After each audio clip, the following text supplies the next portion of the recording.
Boom! The first goblin gets smacked right in the face with a dumbbell and explodes into the ground. The others charge the building ready to take over, but suddenly the whole room starts glowing, and a dumbbell rain erupts, wiping them all out. Then a massive high-level monster tries to break in but gets cooked alive by boiling oil. The one behind this chaos? Our protagonist, locked away from the apocalyptic world inside his unbreakable barrier. He can't leave, but he's got everything he needs. Power, water, food, you name it. He can register any real-world item in his store and buy it later using cash earned from killing monsters. While the world outside is burning and people are screaming for help, he's just chillin', expanding his safe zone bit by bit. His goal? Reach the other side of the city and save his family. But to do that, he's got to level up like crazy. The best part? He can bring people inside his territory where they live like 9-to-5 workers. Safe home, good food, but they gotta grind for our boy so he can keep his comfy yet deadly empire growing. Oh, and don't even get me started on the rat girl begging for his help. Bro's out here trying to rizz up a furry. That's some next level madness I ain't touching. Or maybe I would. Anyway, let's go. In an apartment building, a guy's munching on some chips, saying that, yeah, technically, the world didn't completely end. Because in theory, he's still living a normal life. That's the good part. The bad part is he's totally alone. He's the only one living in that 100-square-meter apartment. His mom, dad, grandpa, and grandma, they're all gone, outside somewhere. Apparently, his dad went a little crazy trying to buy that place, borrowed $200 million, then another $200 million from the bank, took loans, gambled, and somehow finally managed to buy it. That's why, even though the kid wasn't born rich, he's still about to enjoy the perks of living in a nice place. And when the apocalypse started, when all the chaos broke loose, he decided to stay there. He checks his phone, and his face goes pale when he realizes there's no signal at all. He takes a deep breath, but suddenly a loud noise echoes. He turns his head, and there's this thing flying straight toward him, slamming into the window. He falls backward in shock. The monster comes in for another hit, but then a message flashes across the glass. A creature without permission is trying to enter. The guy calms down, remembering that's the one reason he's even still alive, but he's losing it. He starts kicking the door in frustration, cursing out loud. It's been 3 days since the world supposedly ended, but he still can't leave the room. He's completely trapped inside. The system tells him that he, the super recluse, isn't allowed to go out. He yells at it, saying if this keeps up, he's gonna die. His biggest problem right now is food. The power's been out since yesterday. He's been eating whatever's left in the fridge, but that won't last long. Then, out of nowhere in the system pops up a message. He's hunted down a level 23 Calican and earned a huge amount of experience. He stares, confused. Did it mean that bird? He walks to the window and looks down, spotting the creature being devoured by a bunch of goblins. Damn, they even eat each other. The guy realizes it must have happened because the monster crashed right into his apartment. On top of that, he gets a new skill saying that the nearby loot has met certain requirements and begins calculating something. Suddenly, he's standing there, not quite getting what's going on. The goblins are all screaming, clutching their heads, writhing in agony as they look up. Then the system announces that the calculation's complete, and he's earned 2,213 won. And just as that money hits his account, the lights flicker on. A skill called Dignity Preservation, level 1 activates, something that restores all the basic functions of his home. For a second, he doesn't understand, but soon he's fired up because that's exactly what he needed. The fridge is working again, the water's running, the oven's lighting up. Finally, everything's back to how it was before the apocalypse. The idiot even checks his phone, thinking maybe it's back too, but obviously not right. The phone's not part of the house. But then he notices something weird. Amid all the junk on the floor, there's a strange USB stick. He plugs it into the PC and sees a photo of a mother holding a baby, then another with him in her arms, the kid and his whole happy family. Too bad they're probably being eaten by monsters now. Still, he mutters that he has to bring his family here no matter what. He's dead set on it, staring out toward the balcony, when suddenly, a store window pops up. Of course, if you're earning money, there's gotta be a place to spend it. He stares at the message that says, View Item List, trying to figure out what's going on. Right away, he realizes it must be tied to the money he got from those monsters. He tries to open the door again, but the system repeats that the last recluse can't leave. Just as he thought, doesn't matter how much his level has gone up, he still can't get out. The only thing he knows for sure is that if he keeps hunting monsters, he'll keep leveling up and gaining new abilities. Maybe eventually he'll get one that lets him leave the house.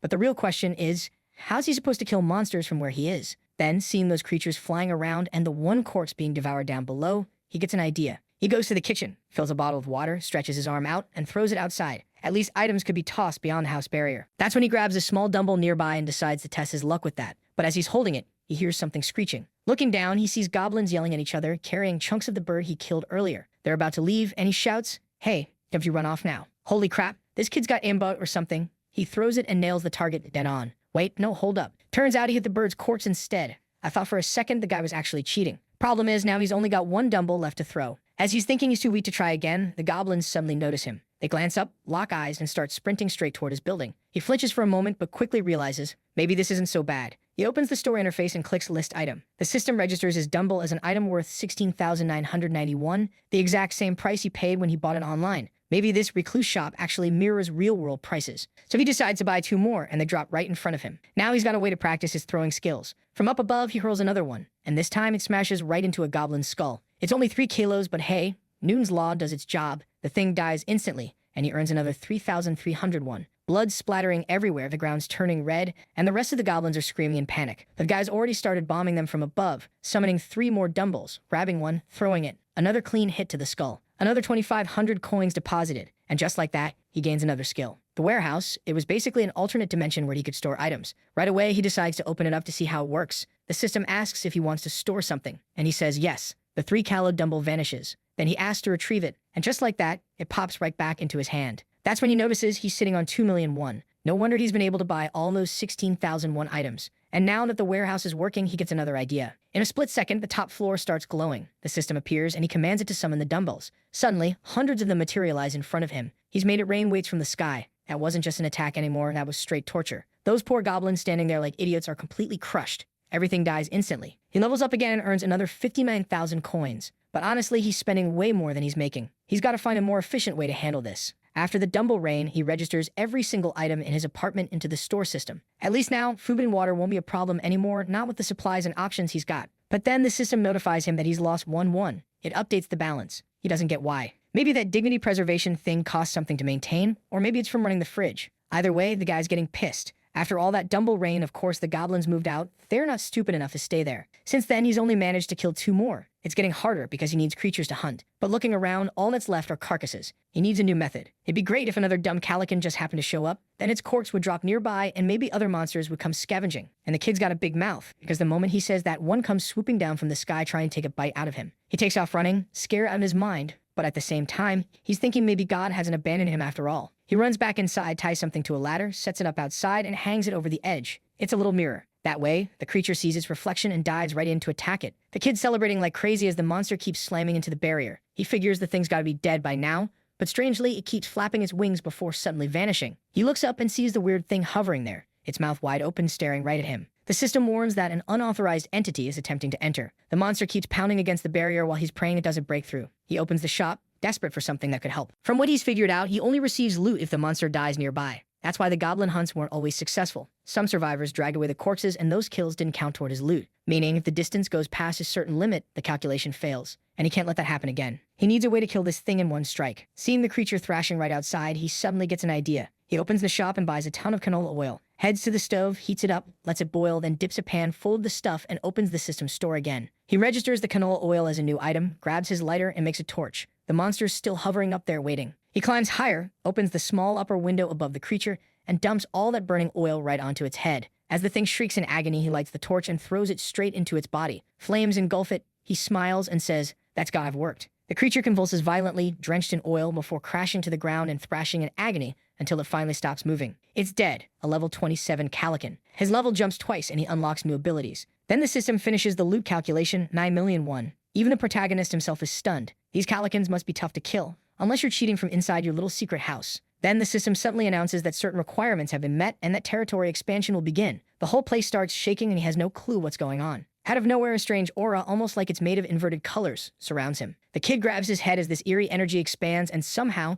he starts sensing a family living on the floor below him. He's still totally lost about what's happening when the strange aura fades away. Then the system registers those people. They all share the same last name, Choi, obviously, since they're a family. There's Hyunjun, the father, Haiwon, the mother, Naeun, one of the daughters, and Suyeon, the other daughter. Oh, good grief. Guess the mom was feeling creative with those names. And apparently, they've met the requirements to be recognized as citizens. The system asks if he wants to grant them citizenship. The protagonist hesitates, wondering what would happen if he said no. The system explains that anyone without citizenship would be expelled from the house. He realizes that'd be cruel. Throwing them out there would mean certain death at the hands of the monsters. Since it's just one family, he decides to grant citizenship to all 4 of them. Right away, the system confirms it's done, and he realizes he's gaining new powers at an incredible rate. With this new citizenship system, he also unlocks something called Ultimate Eyes. Nothing inside the house can escape his sight now. He wonders if it's somehow connected to the citizens. Then the system shows him that he holds the owner's declarations. Nobody can enter the house without his permission. He opens the citizenship menu and sees the 4 registered family members. But then he notices something else. There are around 600 total people listed. What the hell?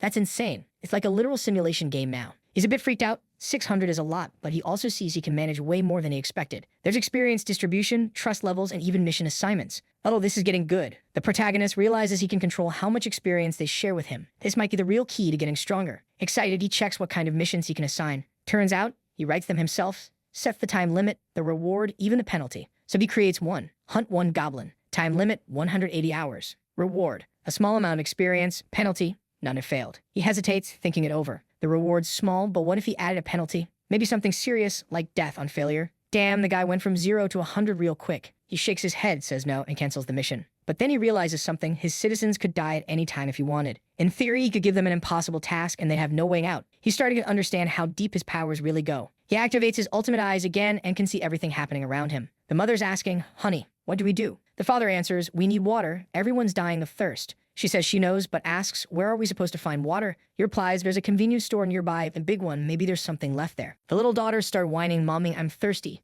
Send Daddy out to get water. Poor guy's right there hearing it. Those kids are ruthless. Even with his legs shaking, he tries to sound confident. Trust your dad, I got this. The wife's not buying that act one bit. Then the protagonist deactivates his vision power and realizes things are worse than he thought. He opens the system shop and checks his stats. He's got a few points left and wonders if he could use them to upgrade the warehouse. Hoping it'll unlock new features, he confirms the upgrade. With that, the number of items he can list increases to 20 and a 10% discount is applied to everything. He still has 2 points left. The smart move would be to put them into dignity preservation or the shop, since he might end up finding more and more citizens later on. He upgrades the shop to level 3, and now he can list 40 items and unlocks a new feature, item restoration. Being able to turn old, worn-out things into brand new ones? Totally worth it. He opens the shop again, orders some water and a few tangerines, and uses what he thinks is his last dignity point to upgrade the preservation of the area. His plan is to provide electricity and water to the neighbors because, that could turn into a good bargaining chip later. The dignity preservation skill level's up to 2, and now he gains the ability to register vassals. Meanwhile, the father is getting ready to leave, but look at this guy's outfit. Come on, man, don't do it. Look at your family. You're just gonna leave them behind like that? But off he goes anyway. Everyone, Daddy's heading out, but don't worry, I'll be back soon. The girls were the ones begging for water earlier, and now they're panicking, asking if he's really going to leave. He tells them not to worry, he'll bring back water and food and return soon. But obviously, they're terrified, screaming about the monsters outside. Then we see a flashback. The girls were building a little sandcastle in the playground when a bunch of goblins suddenly appeared. They bolted, ran like lightning. Luckily, their parents arrived just in time, grabbed them, and saved them. Real heroes, those two. Now, remembering that encounter with the goblins, the father's trembling all over again. The mother tells the girls to stop crying while he knows deep down this might be the last time he ever sees them. And right at that moment, someone approaches their door. A voice from outside apologizes and asks them to please open up. The man grips his golf club tight, trying to figure out who's there. It could be a monster or something even worse. But whoever it is, I'm betting it's the protagonist checking if anyone else is still alive in the building. The father stays on guard, ready to strike, while the kids, thankfully not completely dumb, cover their mouths, trying not to make a sound. Then the door creaks open. The father, who was supposed to be heading out to fight monsters, turns his back to shield his family instead of attacking. Come on, face the enemy. If you don't, you'll die first and then everyone else will too. Lucky for him, it's just the protagonist, a friendly one, standing there with a bag of food. He introduces himself as Kim Jae-hoon, the guy who lives next door. The family's stunned, emotional, even. Imagine you're about to walk to your death, and out of nowhere, this kid shows up with exactly what you needed. The father's speechless, staring at the bag. What, tangerines? Water? He looks over at his confused family. Obviously, they desperately need it, and there's no reason to refuse. That's what the father thinks, so he invites the boy inside. The daughters are super suspicious, though, giving the kid side eye while he can tell they don't trust him at all. But he's actually impressed. The family covered their windows with blackout curtains and kept everything dark and quiet, trying not to attract any attention. Still, he figures they could use a little light. So what does he do? Activates his power and lights the place up completely. Looks like he's not the type of protagonist who hides his strength. Besides, within his domain, he seems to have absolute control over everyone. If he wanted, he could assign someone a mission like, go to the next room within 1 second, and if they failed, they'd just drop dead on the spot. For now, though, he's keeping things chill, just handing out water. As the girls thank him and drink, he can't help but find them kind of adorable. He offers them some tangerines and they shyly accept. The mother takes one, says she'll peel it for her daughter, and as the little girl eats, her face lights up with happiness. Since the first daughter already ate, the second one realizes my dumb sister didn't die, so it's safe for me too. Give him a piece, Mom. She gets all cute and cheerful. With that, the trust level of all those new citizens goes up. The loyalty system activates, and Soyeon's loyalty surpasses 30. Soyeon's the youngest daughter, and since she passed 30, she can now be registered as a vassal. That's when he notices something else on the screen. Her trust level is 57. But there's also an option labeled Expel. The protagonist doesn't seem too thrilled about that. He can only have 10 vassals at a time, and it looks like this feature's gonna be important. He wants people who can actually follow his commands. The father's loyalty, though, is still stuck at 31. That's a problem. He needs to get that guy to trust him more. So while the father's thanking him, the protagonist says it's fine and invites him for a quick chat in the hallway. Outside, he asks if the man received citizenship, and he nods. Said a little window popped up, and the whole family got it about 30 minutes ago. The protagonist asks if anything special happened during that, and the man explains they couldn't move their bodies for a while. That's when the protagonist decides to make an offer. He tells Hyunjin that he can help him get back the peaceful life he used to have. He can guarantee no monsters will ever invade their home again. The father doesn't seem to believe that asking if something like that's even possible. The protagonist assures him it is.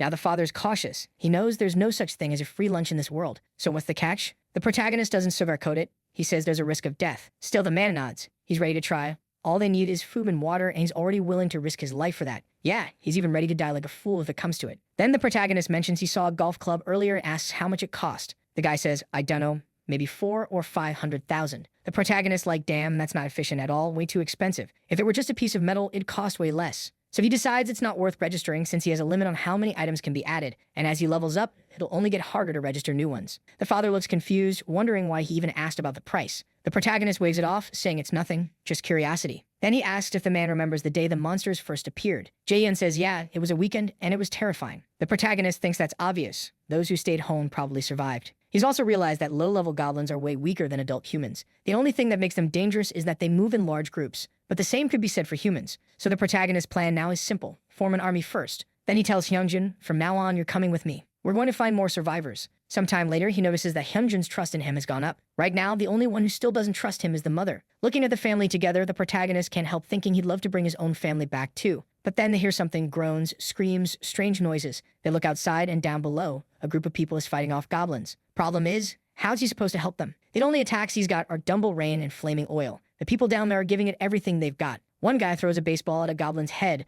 blowing it apart on impact. Another girl fires 2 arrows straight into one's skull. Dead center. Damn. Meanwhile, the guy with the bat leaps forward and smashes another goblin's head in. The rest of them panic and start running for their lives. Get out of here, damn it. They're killing everyone. The fighters stay in formation, holding their ground, radiating aura. But then, one of the girls senses something coming. She draws her bow, aims, and wait, is that a bag of chips? From up above, she sees some guy waving at her. She's like, who's this weird kid? While the protagonist keeps cheerfully waving back. Then someone knocks on his door. It's Hyunjin, carrying a box. The protagonist thanks him, but as soon as the man tries to step inside, he slams right into an invisible barrier. The system instantly pops up a message saying he's not qualified and can't enter the house. The guy's confused, and honestly, so is the protagonist. Maybe no one can enter his place, or maybe only those registered as vassals can. Hyunjin decides to ignore it and just hands over the box filled with anything that could be used as a weapon. Right after, the protagonist opens the system and orders 5 bottles of water and 5 packs of instant noodles. You think he was going to hand them to the father, but instead he tells him to put them down at the building entrance. Hyunjin hesitates, saying it's risky, but the protagonist explains that goblins only move around a lot during the day.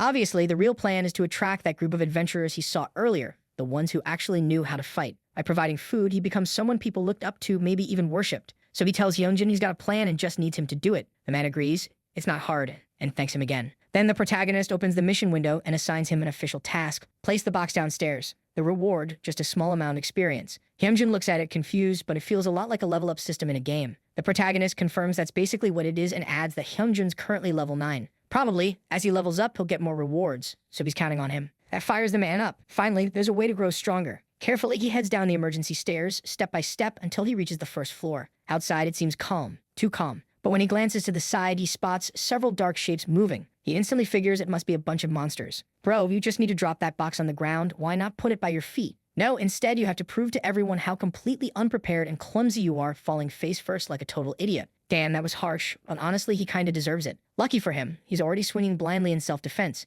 And guess what? It's not a monster. It's the group that fought the goblins earlier. They ask if he's okay. Lucky bastard. Second time in a row, he's almost died for nothing. Meanwhile, the system notifies the protagonist that unregistered individuals are trying to enter. Immediately, he activates his ultimate eyes and sees what's happening. Hyunjin's walking in with 3 strangers. Everyone's talking, saying the same thing. It's from this apartment that the noodle packs fell. Could this place really have that much food to be giving it away? The protagonist realizes it's the same group that fought the goblins. Now, the system prompts him with a new message offering to grant them citizenship. This time, though, it's a proposal. During territory expansion, he can force people nearby to become citizens. But if they refuse, they're expelled. Now, though, the system's giving him a choice, meaning they can refuse his offer too. Then what seems to be his home's communication camera starts ringing. He checks it. It's Hyunjin. He asks if he's okay, and Hyunjin says yes. At that exact moment, the system reminds him that Hyunjin's still in the middle of a mission, and he can edit that mission. He decides to tweak it and adds a new objective. Bring those 3 people upstairs for a meal. He updates the mission and sends it over. Hyunjin agrees, apparently explains things to the newcomers, and tells the protagonist that it's all confirmed. Right after that, the protagonist sends the citizenship proposal. Since they were allowed access to his territory, they automatically qualify to enter. The number of citizens rises to 10, and the overall experience gain gets boosted by 10%. The protagonist, pumped, looks like bringing in more people is going to mean even more bonuses. He notices that the new people have now been registered, and obviously their trust levels are ridiculously low. What really surprises him, though, is one of them. Some guy named Dongjin, he's level 23. That's as strong as the Calican he killed earlier.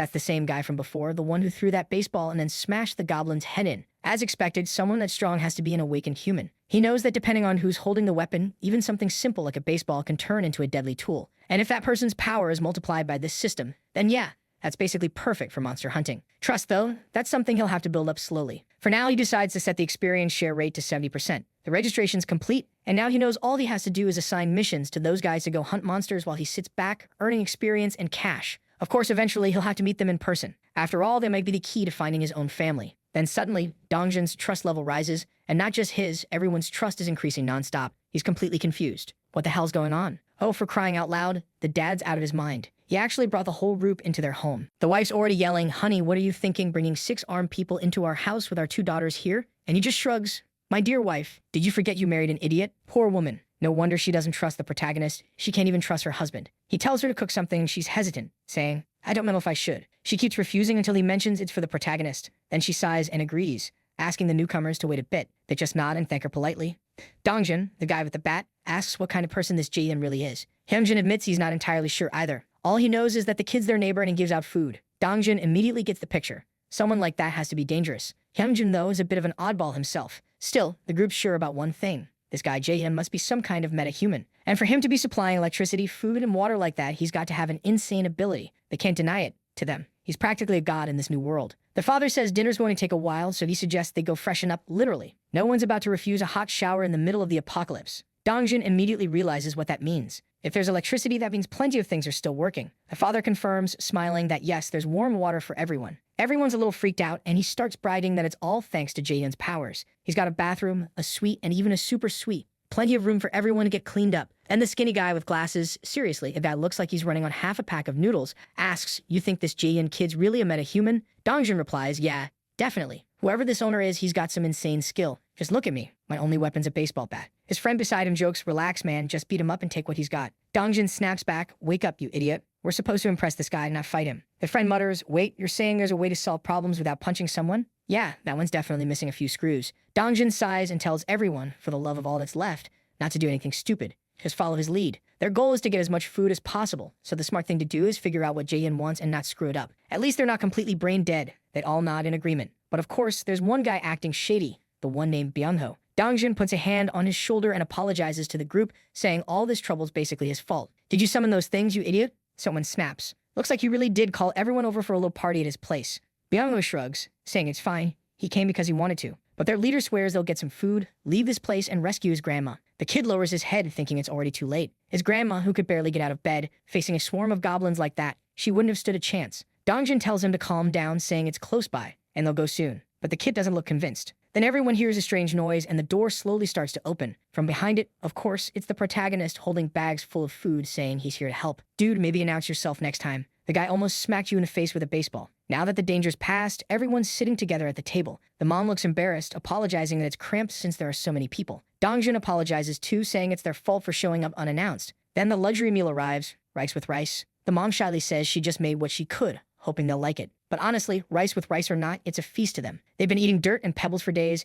Everyone's drooling at the sight. In an apocalypse like this, a hot meal like that's a miracle. The mom explains that it's all thanks to the ingredients Jaehyun gave her. Without them, she would have only been able to serve rice with some tangerines, and that's it. Her trust level keeps going up. It's already reached 50. The protagonist's impressed. The wife's loyalty is rising even faster than the husband's.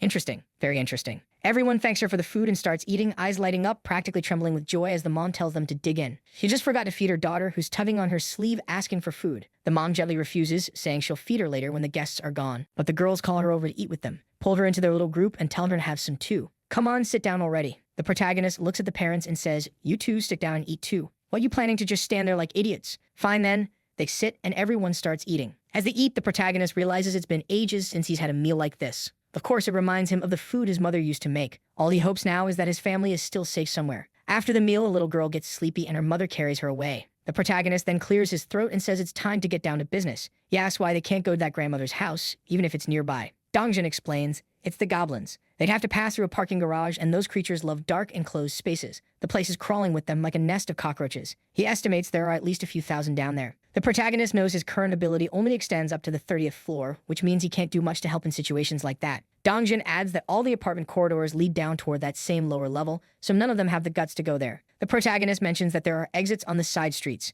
Dongjin nods and says, yeah, that was their original plan, but those routes are even worse. There are monsters there that seem way more dangerous than goblins. The protagonist asks what kind. Dongjin says they look like wolves or bears, huge hulking beasts. The only reason they survived at all was because that monster was busy killing 50 goblins on its own. Yeah, that definitely sounds worse. He adds that they probably only made it out alive because it was so dark down there. Jae-hyun says it's inevitable. Eventually, they'll have to face creatures like that. Easy for him to say, sitting comfortably in his stocked-up apartment, that lucky bastard. Dongjin agrees but says they have their limits. The protagonist frowns, asking what exactly he means by that. The girl explains that since they use balls and bows, whoever keeps throwing stuff eventually ends up like that, worn out. That's when the protagonist says he can fix that problem. He just needs to take a look at their arrows and the baseballs. The guy shows him the ball, and immediately the system asks if he wants to register it. He grabs it and confirms yes. He also registers a bow that's still in good condition. Obviously, he's no fool. That kind of weapon is perfect for him too. Then he asks if everyone can use bows. No one answers, but he doesn't care. He just summons them and tells everyone to take this chance to learn how to use them. The group's trust level rises a bit, and Byung-ho gets excited, thinking that working with this kid might actually give them a real chance to save his grandmother. The whole group's pumped now. With bows in hand, they'll be able to hunt much faster. The protagonist then says that before they move forward, they first need to drastically cut down the number of goblins around. Dongjin asks when the hunt starts, and the kid replies, tomorrow. It's already evening, after all, since he'd gone out to find them when the sun was setting. The protagonist says the sooner the better, and Dongjin agrees, though he's still a little hesitant. But Jae-hyun insists they have to rescue the boy's grandmother as soon as possible. The kid gets all fired up. Dongjin thinks it's a good idea, but wonders how exactly they're going to do that. Jae-hyun says they'll use a bait strategy. Everyone catches on. They're going to lure monsters into traps, but even then, they're still a bit nervous. They can only hope everything goes as planned. Then the system notifies him that Kyungjin, his father, has completed his mission. He gets a reward of 30,000 won. The protagonist realizes that money might also be a key to leveling up his citizens. Still, that's something you'll only use when absolutely necessary, and right now it's not. With that, Hyunjin's trust rises to 50, unlocking the vassal system. The moment he registers him, Hyunjin feels something strange and says something weird's happening to his body. Right. Jae-hyun had rejected the first girl earlier, so Hyunjin becomes his first official vassal. And with that, Jae-hyun gains a new ability, Summon Vassal. He can bring a vassal directly to him, though it has a 2-hour cooldown. Also, Hyunjin is now level 20, with the first servant title and the strength of a gorilla. As the first servant, all experience and gold he earns are doubled. On top of that, Jae-hyun's ultimate eyes can summon his vassal within a 5-meter range of the house. But Jae-hyun's curious about what that plus symbol next to the vassal tab means. When he checks, the system asks for 1 million gold to level up the vassal. Naturally, he's stunned by that price. He decides to ignore it for now and asks Hyunjin how he's feeling. The man says he feels oddly powerful, like he's suddenly much stronger. Was this your doing? He asks. Jae-hyun smiles and confirms it was. The father keeps marveling, saying it even feels like he's gotten a few years younger. Jae-hyun chuckles and tells him that since that's the case, he'll be joining the mission too. With citizens earning 10% more experience and his vassal earning double, their total gains will be enormous. Jae-hyun explains the plan. Hyunjin needs to kill as many monsters as he can. The old man straightens up, still awkward and stiff, but says he'll do his best. The protagonist nods, saying he's counting on him. Next scene, they're already on the first floor. The guy with black hair tells Dongjin that it's pointless to keep looking around this area since it's all wrecked anyway. But Dongjin explains that, just like Jae-hyun said, their group's mission is rescue. We see the mission details. Rescue all survivors in this building and bring them to the 30th floor. Dongjin elaborates that the plan is to lure all the goblins inside and wipe them out in the hallways. For that, they'll need a lot of people. And that's why finding survivors is the most important part of the job. The group looks fired up and says they're ready. It's time to begin. So they head toward rooms 101 and 102. But the moment they step inside, everyone freezes. They've been all excited a second ago, but now they're just staring in shock. The first thing they find is an entire family, torn apart. Holy hell, this job's gonna be hard, but not in the way they expected. Seeing one horrifying scene after another like that, it breaks anyone. In the next room, the window's shattered and everyone inside is dead too. Dongjin just covers his face and mutters that there's nothing left on the first floor. They should head up already. And up they go. The hallways are soaked with blood and bodies. By the 3rd floor, finally, the place doesn't look quite as apocalyptic. Though let's be real, they'll probably end up finding someone who starved to death in a locked room eventually. Creepy stuff. Since no one answers the knocks on the doors, they try another. A man with dark circles under his eyes peeks out and asks if they're really a rescue team. Dongjin confirms they are, and the guy immediately begs for some water. Dongjin hands him a bottle. The man tells him to explain what's going on, so Dongjin does.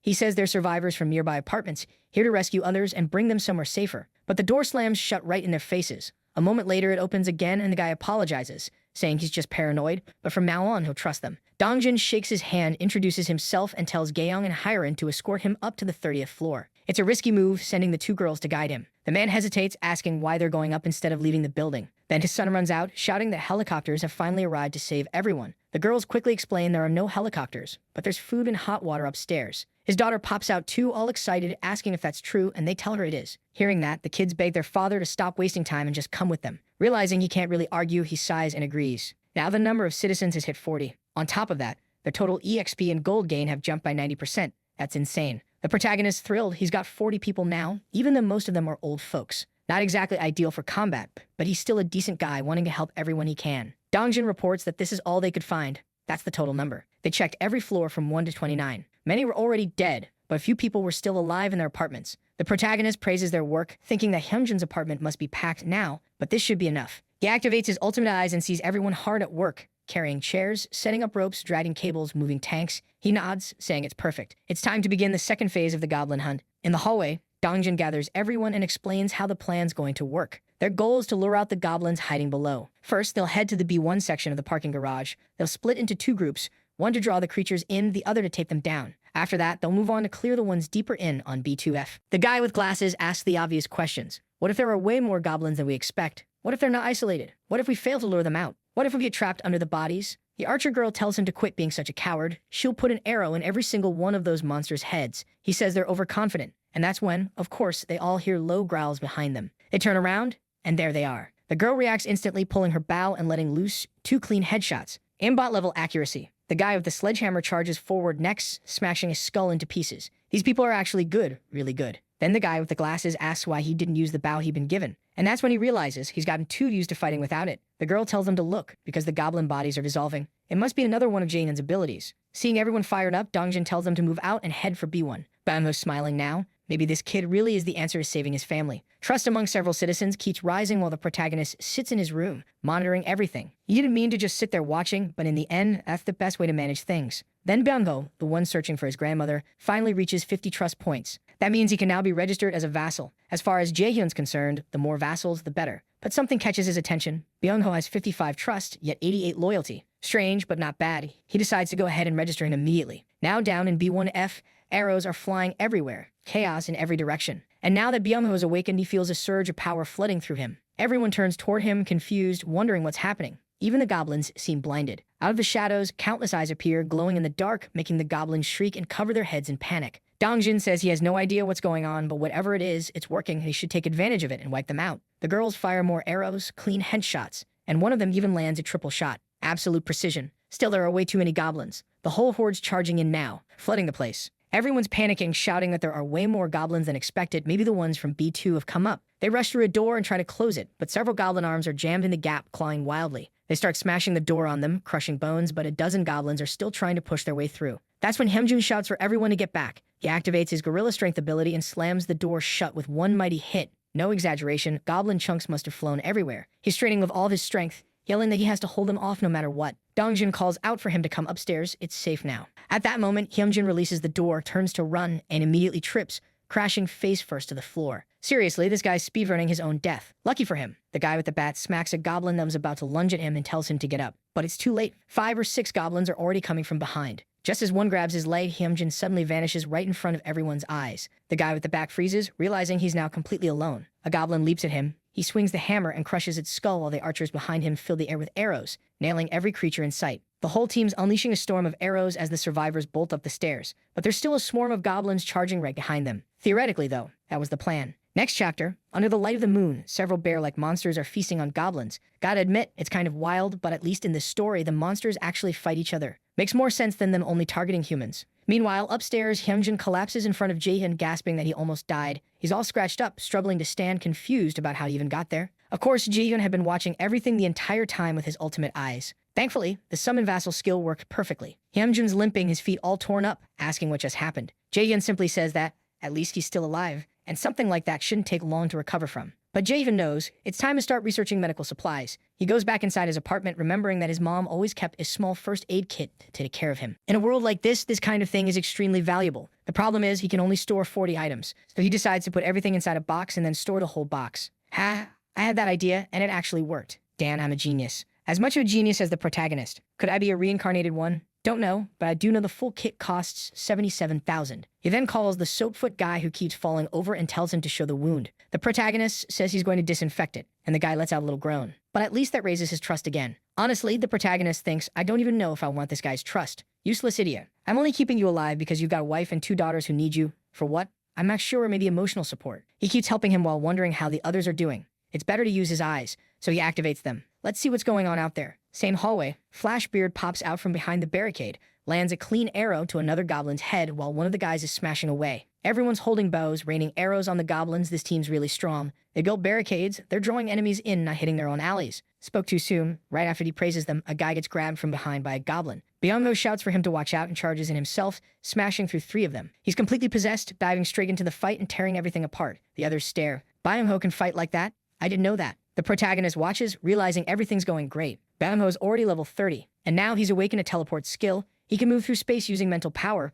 reaching anywhere he can see, even carrying others with him. But of course, the farther and the more people, the more energy it burns. The protagonist sees it was absolutely worth registering him as a vassal, way better than that father. Another goblin takes an arrow through the skull while Dongjin yells for everyone to move. They ask where the water tank is and someone shouts that it's ready. Byung-ho sprints up the stairs, jumps the barricade, everyone hides. The tank tips over, dumping water all over the goblins. Then they yell to activate it, and damn, they actually had a plan. The wires laid on the floor plus the water, electric current everywhere. The creatures are all fried. Nice. That strategy was brutal but smart. The protagonist earns a ton of experience, 330,000 won, and almost passes out from it. Expansion maybe, he thinks. A sphere of energy bursts out, spreading toward the goblins. The system alerts, hostile entities detected, commencing removal. The creatures are literally disintegrated, and gains even more experience. This story is reminding me of that Chinese one about domain systems, but better, he thinks. Meanwhile, at the corner of the parking lot, goblins are raging, pounding their fists. Then one of them notices something weird, looks back, and there's a giant bear. It starts devouring them. The goblins panic, screaming as the bear claws through them,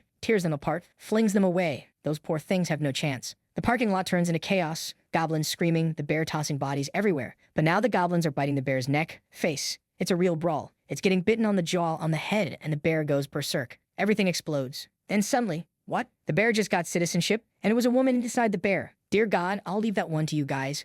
Whoever's brave enough to handle that, go ahead. I'm out. The protagonist still shaken up. Oh, it's because he's watching all of that unfold and wondering who she is. Oh, Yeonju, level 33, 9 trust points, and the ability of the Great Bear. Rank A. The protagonist stunned by it. And then something beautiful happens. Everyone who took part in the mission starts surpassing 50 trust points. That means they can now be registered as vassals, and the first one the protagonist promotes is Deoksu. He's granted the title of Third Servant and awakens the Steel Knight ability. With that, he gains a halberd and a full suit of armor that covers his entire body, ranked at B. The protagonist notices that the father, who was level 20, received a rank C ability. Deoksu, who was level 25, got rank B, and Byung-ho, who was level 30, awakened teleportation. Actually, it's the other way around. The moment they awaken, their level is determined by the rank of the skill they receive. The rank itself seems completely random. And loyalty doesn't seem to affect it either, since Hyunjin, the father who had high loyalty, got a rank C ability, while Deoksu, with low loyalty, still pulled a rank B. The protagonist trying to figure out what factors influence the appearance of high-rank skills. That kind of information would be critical for ensuring he could acquire more high-ranking vassals. After all, the worst thing would be to register someone only to find out their abilities are trash. Then the system announces he can now move freely through stairs, elevators, and hallways. The protagonist stands before the elevator, activates his ultimate eyes, and immediately spots that girl, Yeonju, falling among the goblins. He calls for Hyunjin. Oh boy, you're sending him on a mission again? Don't do it. Never mind, good. He just told him to go downstairs and get the girl. If someone's gonna die, better it be alone. Meanwhile, the people on the stairs are confused. When the goblins were being burned and fried, suddenly they exploded. Dongjin's sure something that powerful could only come from one person. Hyunjin remembers thinking the kid was strange, and not just because he somehow had running water and hot showers. Even the ingredients his wife used for cooking had come from him. It's starting to make no sense. This kid has too many abilities. Even Byung-ho, who used to be extremely shy, suddenly turned into a monster-slaying machine after meeting Jaehyun. Now they're sure, in a world like this, there's only one conclusion. They have to make sure this boy stays close to them. That's the only way they'll survive. Then the father throws himself into a swarm of goblins to save the bear girl. A child playing with a toy car in a park. What are the odds this ends tragically? Look at that. Hey, Mom. I love you. My son, you're amazing. You're not gonna suddenly die and traumatize me, right? Of course not, Mom. Relax. It's just 3 bloodthirsty goblins chasing me. I'm fine. The mom runs. The boy looks back, and trauma achieved. Yeonju wakes up in Jaehyun's apartment, sitting on the floor, hand over her face. He asks if she's Miss Yeonju, introduces himself, and says, nice to meet you. She, however, wants to know, was it him? He's confused. She asks again, was it him who made the goblins' heads explode? The protagonist's not the type to hide things, he's honest. Yeah, that was me. She's in shock. What kind of ability is that, to blow up heads from a distance like that? Then she starts thinking, maybe he's the solution to something. She asked him to save her son. Wait, what? Her son? Wasn't the kid eaten by goblins? There's not much you can do about that. But she says that she just wants to see him one last time. Maybe recover his body. She says she misses him. And as she cries, strangely enough, her trust begins to rise. Jaehyun's certain the woman's son must already be dead. But still, is there really something he can do? He decides to try giving her a quest. Kill 1,000 goblins. No time limit. Reward, resurrection of your son. He asks the system if that's possible, but it replies that such a wish cannot be guaranteed. Which, yeah, obviously. There's no way the dead could just come back to life. But then, what? The system says he doesn't have enough funds to guarantee the resurrection. Should he try again after gathering sufficient funds? Ji-yoon's completely confused. Could it really be possible to bring someone back like that? The problem is he has no idea how much it would take. Still, he's bold. He tells Yeonju that he thinks he might be able to help her. Maybe, just maybe, bringing her son back to life could be possible. He's not sure at all, but it feels like one of those things where you only find out at the end that it was never going to work anyway, you know? She asks if it's true, and he says yes, but not yet. He's sure there's some way. She immediately asks what she can do, and of course, the protagonist already has an idea. With everyone in his team awakening new abilities, if they work together with her, they'd become much stronger. Obviously, the best move would be to make her one of his 7 vassals. But for now, he just tells her to stand up. He wants to introduce her to a few people. She goes over, greets Deoksu with a nice to meet you, and asks if he's the human who hunts goblins with a baseball bat. The girl next to him is the archer. Everyone's confused. How does she know that? The bear girl just tilts her head and asks if they don't recognize her. She strikes a familiar fighting pose, but they're still lost. She's out of her mind, one of them mutters. Then she decides to show them. Her fur starts appearing, her face morphs, and suddenly, they all realize. She's the giant beast that was blocking the path earlier. She can even speak and admits, yes, she was that bear. In fact, she had helped them several times before. Ah, now it makes sense. Remember when they said they escaped by pure luck? It wasn't luck. It was her presence nearby, which I guess could still count as luck. Anyway, their favorite beggar shows up, saying now that everyone's together, he has something to announce. He's going to explain the plan to rescue Byung-ho's grandmother tomorrow morning. The number of goblins has dropped drastically, so it should be doable. The only one not participating is Hyunjin. Obviously, he's useless as always after breaking his fragile porcelain foot again. Yeonju, on the other hand, is joining the mission and she actually looks cheerful. Well, maybe cheerful is a strong word, but she's clearly motivated. The protagonist says they'll talk again tomorrow, and everyone agrees. Then he calls over Byung-ho and Deoksu, saying he wants a word with them. He asks if they know why he called them. The 2 idiots obviously have no clue. Is it about her powers? One asks. The protagonist nods. It's exactly that. Both of them have already awakened their skills. Byung-ho has teleportation and Deoksu has Steel Knight. Jaehyun's plan is to make sure they understand their limits and how their abilities work before tomorrow's mission. The system then generates a group mission. Each of them must demonstrate their awakened ability within 1 hour to receive a strength boost. Failure means sleeping outside for the night. The protagonist figures that sounds fair enough. Deoksu asks if it works like Dongjin's ability. The guy's puffing up his chest, eager, saying, all right, tell me, how do I use this Steel Knight thing? Jaehyun explains that, in theory, he should be able to summon armor and a halberd. As Deoksu tries to figure out how, suddenly, Byung-ho vanishes beside him. Everyone's confused, then he reappears across the room. Turns out, it really worked. With this power, the mission would be a lot easier. He thanks our guy right away, pushing his trust even higher. However, the protagonist tells him to wait and says he shouldn't try to save her yet. He doesn't know how to control the ability, and it definitely has limits based on mental strength. Before running around using it, you should practice a lot and figure out how to aim, what the range is, and everything else.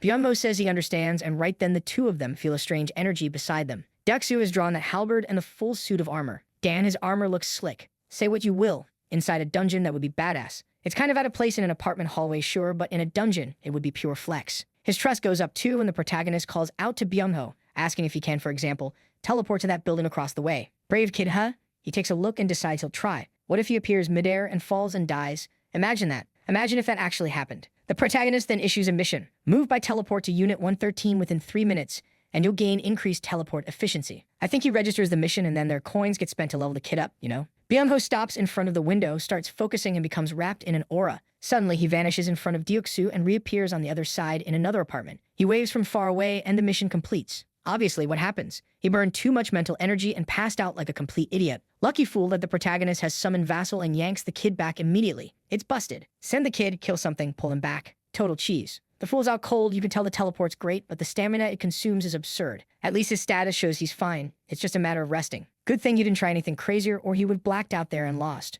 Right then, the protagonist calls for Deoksu and asks if he works out. He's a little confused, but he gets handed the legendary Saitama routine. Doing push-ups and squats in that armor that must weigh around 50 kilos. Brutal. The guy actually pulled it off, finished it for real. The protagonist impressed. Sure, the guy seems athletic, but stamina like that is extraordinary. Suddenly, the system starts some kind of evaluation and he's not sure what's going on. Deoksu asks if it's over and our boy says yes, he can rest. With that, the evaluation finishes and his strength ticks up a little. Our protagonist's strength, huh? Who would thought? Pretty soon he'll be punching monsters himself. That obviously changes the game for him since he won't have to rely only on other people. Next day, in the city's back alleys, Dongjin looks back and tells everyone to run. They're sprinting full speed, but now some bodybuilder goblins are closing in from behind. Deoksu glances back, sees the creatures closing in, and decides he's got to handle it. He summons the armor and delivers the first halberd strike. The beauty of that weapon is that it pierces, it tears, it slices, and he strings together a whole combo while the rest of the goblins keep advancing.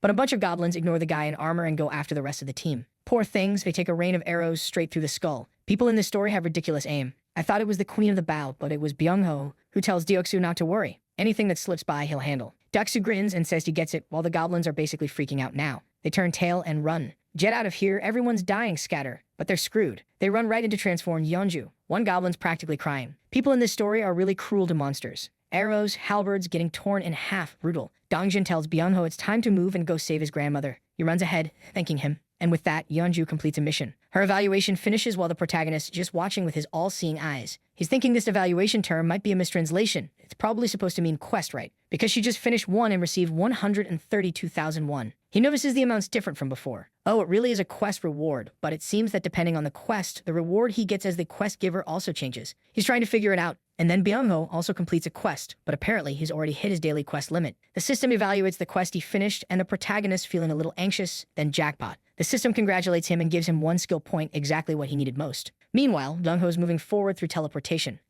Feels like he's about to find out his grandmother became monster food. He bursts through the door, calling for her, only to find her lying there. She's just sleeping peacefully. Wait, what? The old lady's alive. A monk who cultivated immortality or something. She recognizes him, smiling faintly. Byung-ho's overjoyed, hugging her tight and apologizing for taking so long, while also silently thanking Ji-yeon in his heart. His loyalty instantly hits 100. Yeah, the protagonist really did right by him. And weirdly enough, when it hit 100, it unlocked another vassal slot. Ji-yeon hadn't expected that to happen. Oh, and now he can level up his vassals too, except of course, it's pure capitalism. It costs just a casual 100 million. No big deal, right? The protagonist just mutters, damn capitalist game. He apologizes to Byung-ho. He's gonna have to grind a lot of missions before they can afford that. His little rant's cut short when he suddenly hears the elevator. He wonders who's arriving, he has no idea. Activating his eye, he sees a couple standing by the door, carrying boxes and asking if anyone's there. Actually, they're at Haiwon's door. She asks who they are, and the girl introduces herself as Kim Daebin, with the guy being Minho. They both lived in Unit 1701. Haiwon asks what brings them there, and Daebin explains they need help. She apologizes, but says she really has to ask this.